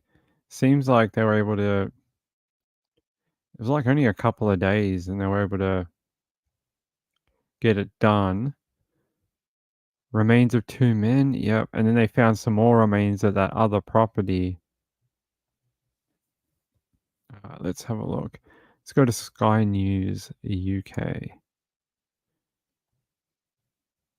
Past 24 hours. Yeah, it was this one, I'm pretty sure.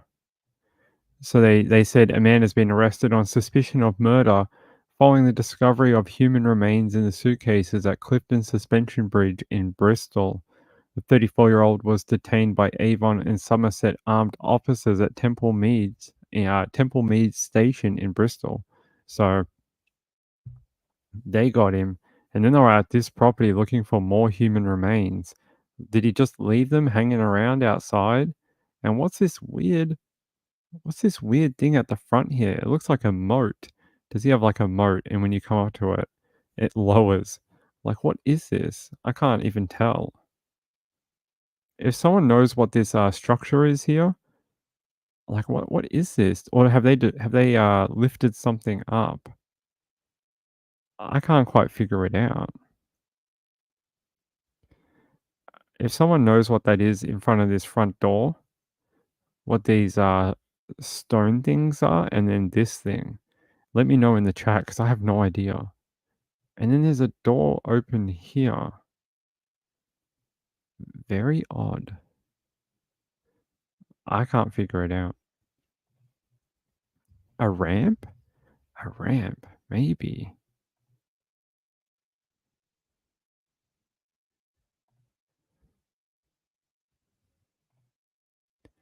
A dog kennel. A dog kennel. Let's have a look.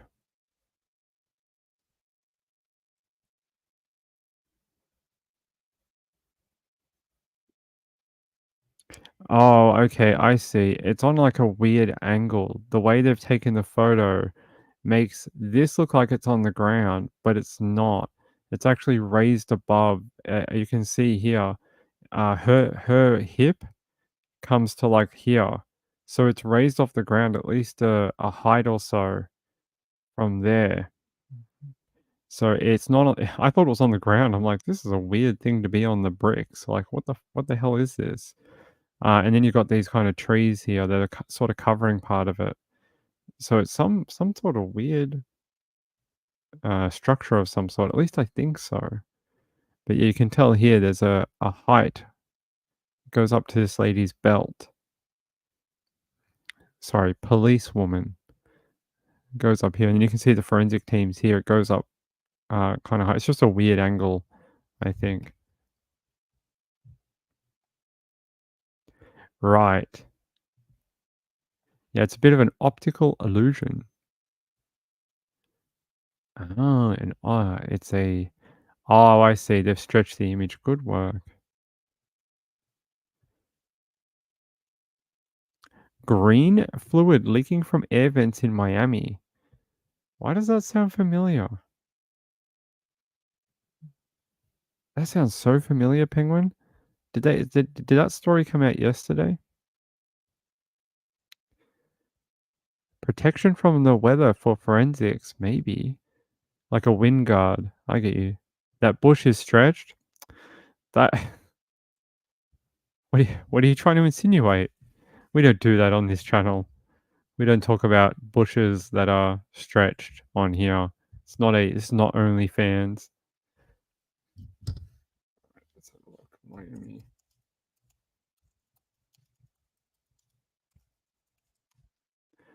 All right, let's look at strange green fluid leaks from broken pipe at Miami airport. I never saw. Yeah, I saw it. I must have seen it briefly a while ago because I knew what you were talking about.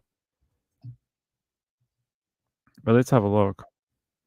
It looks like coolant. That's what it looks like. It's not strange green fluid. It looks like some sort of cooling liquid. Was an unusual sight caught on camera in the middle of Miami International Airport. Take a look at this. Mysterious green fluid began coming out of the ceiling yesterday and falling all over the floor, as you could see there. While it looks like something out of a Ghostbusters movie, officials say it was actually just water that came from a broken pipe in the AC system. I know what you're thinking. Why is the water green? Well, it turns out the water was actually dyed green on purpose to help make it easier to spot in case of a leak.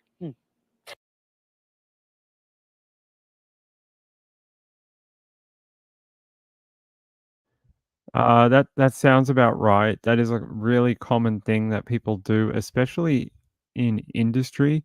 Anywhere that you might have something that could leak or is potentially poisonous if it gets into certain XYZ, they'll often dye it a color with some dye. It's used a few different ways actually, but they do it a bunch of times because it makes it easier to see. Water is very easy to miss if you are not looking for it, but dye, you can see how bright it is. So you call the Ghostbusters? Slimer has melted in the sun in Miami. He is now just a puddle.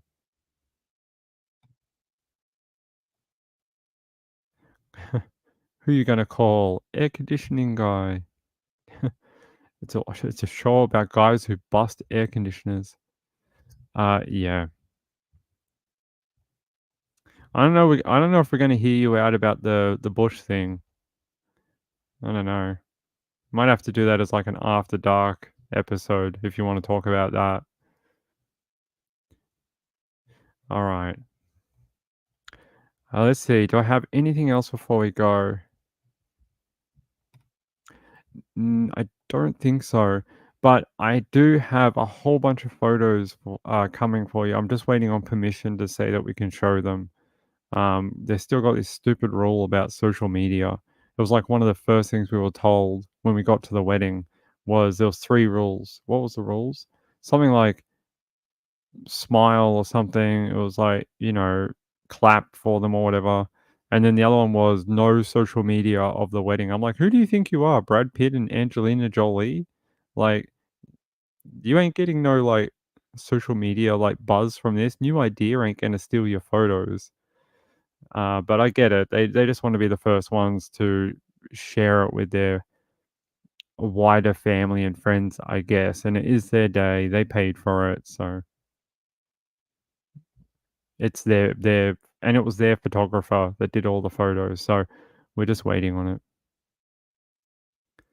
I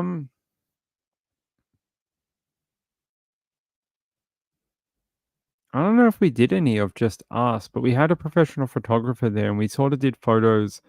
We did like our family, we did us and the bride and groom who are friends of ours. We did I don't know, we did a whole bunch. We did about an hour's worth of photos. We were in and out of the photo room for like ages. We kept getting called back in. Unfortunately, Mrs. Ping's mum is a bit of a photo freak, and she just loves family photos, and we always have to, like, confiscate the camera from her at family functions because she'll just literally will never stop taking actually, I think you guys wanna know something funny? This bloody photographer was like a ninja.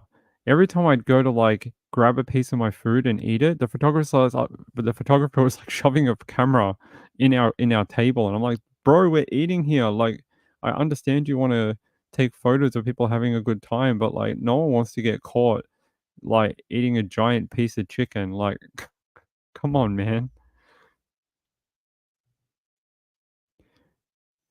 Release the photo albums? I don't know if we did any because we did a group photo straight after the ceremony, and then it started raining. So we all came in and we went into like this beautiful room where they did like all this like photography area where half of the room was like coffee and canapes, and then the other thing was set up to take indoor photos. And we did heaps. So there'll be photos. There's some of me and Mrs. Ping. We're in a group, but I can cut them out. They're not important. And there's some with like me, Mrs. Ping, her sister, and like her mum and dad and things like that.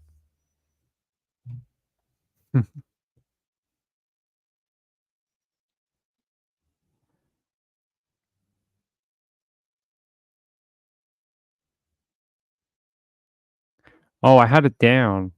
I had it down and people were like, "Did you get a haircut?" I'm like, "No, I just didn't tie it up before I jumped on the stream." I had it down. It was like, you know, I got long hair. I don't think people realize that I have a lot of people know, but I think some people think I have short hair. I had a lady write in the other day and she's like, "Pink, you have great hair. It's a great haircut having short hair." I'm like, "I have long hair. Like my hair's really long. See? See? I have long hair. I don't it used to be longer. When I first started doing my live stream, my hair was literally down to here, down past my chest, and about 6 months ago I cut it this short. So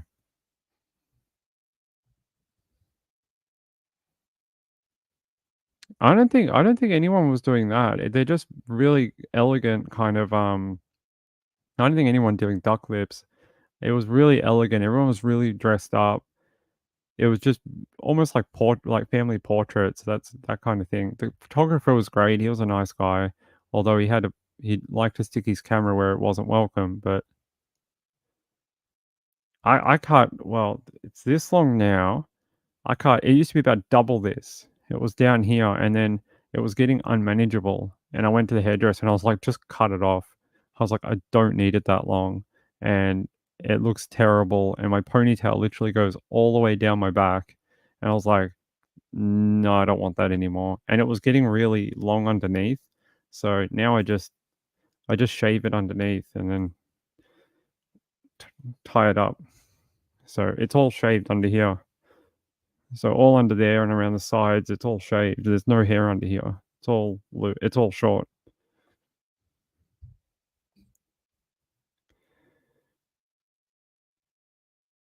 Yeah, but a lot of people don't know. I think a lot of the original people know from the old days because they knew I had long hair, but a lot of the new people don't know and they just think I have short hair.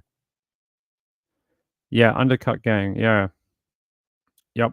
It's great. It's so great in summer because when I had long hair and it was long under here in summer, I used to get the worst just everything. It just used to get tangled. It was a pain to comb and now my hair stays nice. So. Yeah, especially in hot summer, you want an undercut. Or for boys it would be good. I don't know about girls. Some girls have it.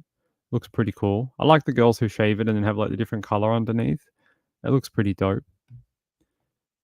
But yeah, that's all it was. I came on like this because I never wear my hair like this when I go on the live stream, and people were a bit freaked out. People were just like, "What's going on? That's not Ping." Uh, but you'll see it. I had it up at the wedding, and then I got a lot of comments on my suit. I got a lot of people coming up to me saying my suit looked really good, and I was wearing like an ice blue button-up shirt.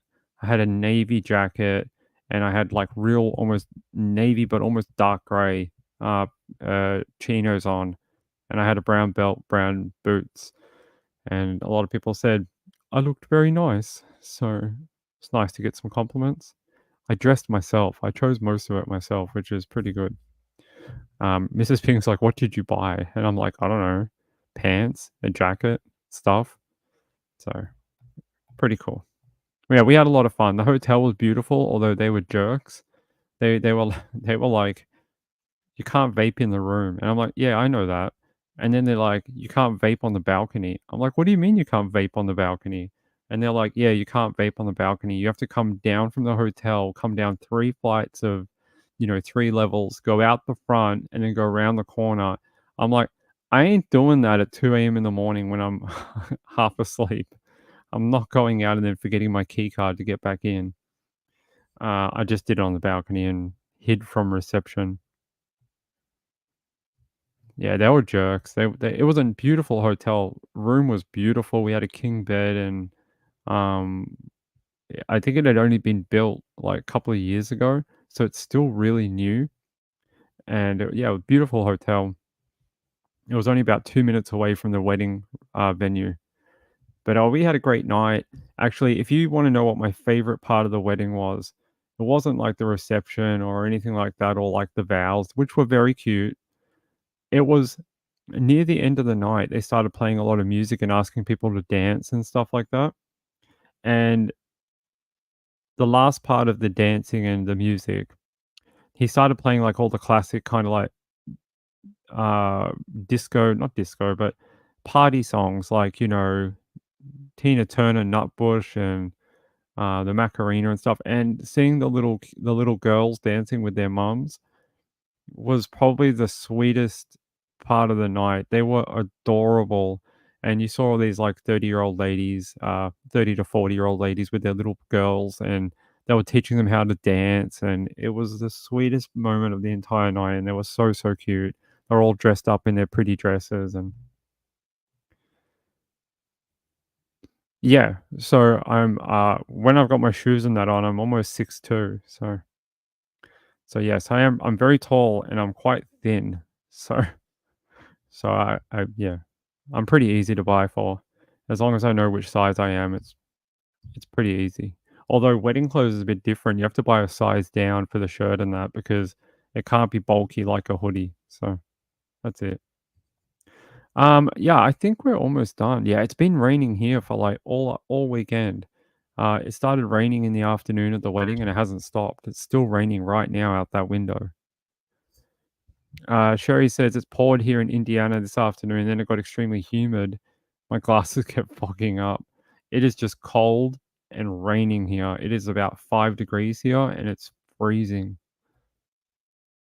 Yeah, like I said, pretty tall.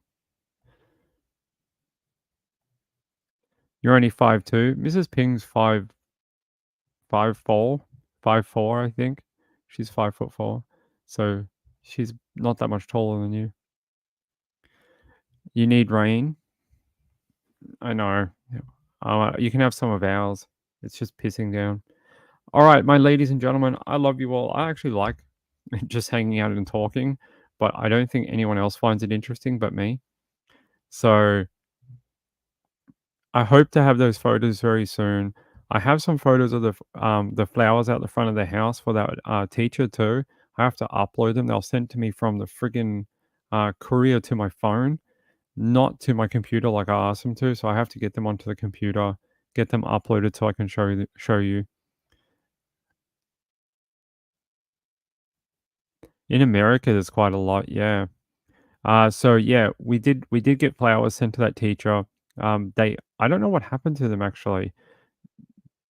They did get put on the veranda, but I saw some photos from the weekend and they're not there anymore. So I don't know if they got taken inside or the family took them, or I don't know. But I saw some photos on the weekend in the paper and ours weren't there anymore. There's no flowers there at all. It's just blank. So maybe families picking them up or something like that.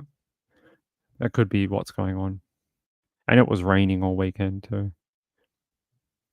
Yeah, you enjoy the chatting. I like it too, but we might have to start a different show for it so that people who want to watch the true crime can just watch the true crime and then we can just chat or whatever.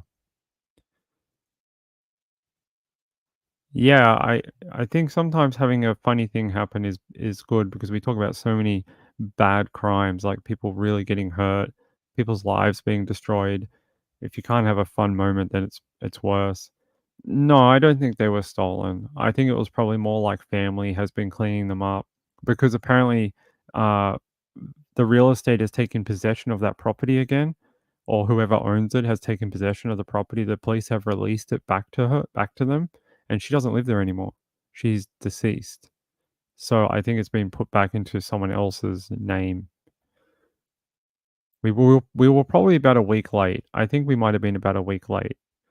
If we'd done it a week before, they probably would have stayed there for a bit longer. But he did send me a photo. I do have the photo of them sitting on the porch. I just got to upload it for you guys. We had so many computer problems yesterday that I didn't get a chance. But I'll do that for you. I'll show it to you. But thank you to those nice people that sent in some money for the flowers. They ended up being like 120 or something because getting stuff delivered is bloody expensive. But that's cool. It's nice to do something nice for someone else every now and then. Hey, I love you all. You know, tomorrow night we'll be back. It'll be Monday. We'll be back on the old schedule. 9 p.m. will be the live show, and then we'll do the late show at midnight. Hopefully, we have a bunch of updates. But I think if this weekend has shown us anything, is that please be careful out there. You never know what's going to happen, right? I don't think anyone thought that going to a political rally might get them killed in this century. It just hasn't happened in a long time in the Western world, and it shows you that you never quite know what's going to happen in life. So be careful out there. Always know your surroundings and always know how to get to safety if you have to.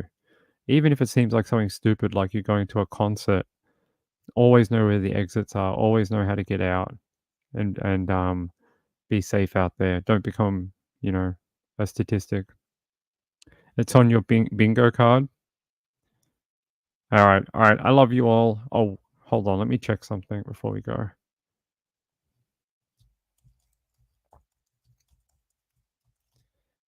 Oh, silly thing.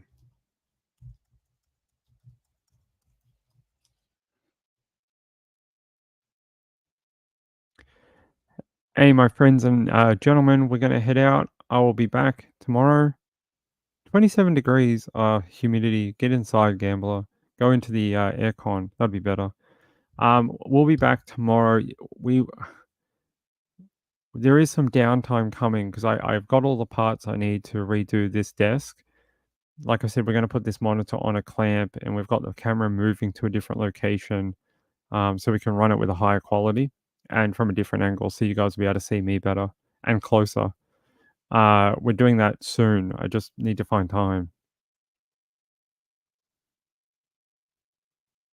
On Tuesday? Yeah, that's fine. I mean, during Monday to Thursday is pretty on time. We do 9 p.m. and then we do midnight.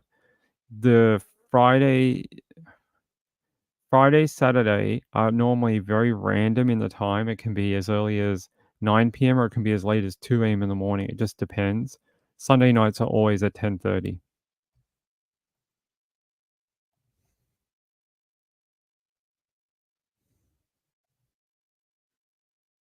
All right. Yeah, we're out of here. Enjoy the rest of your day, everyone. Thanks for tuning in tonight to Ping.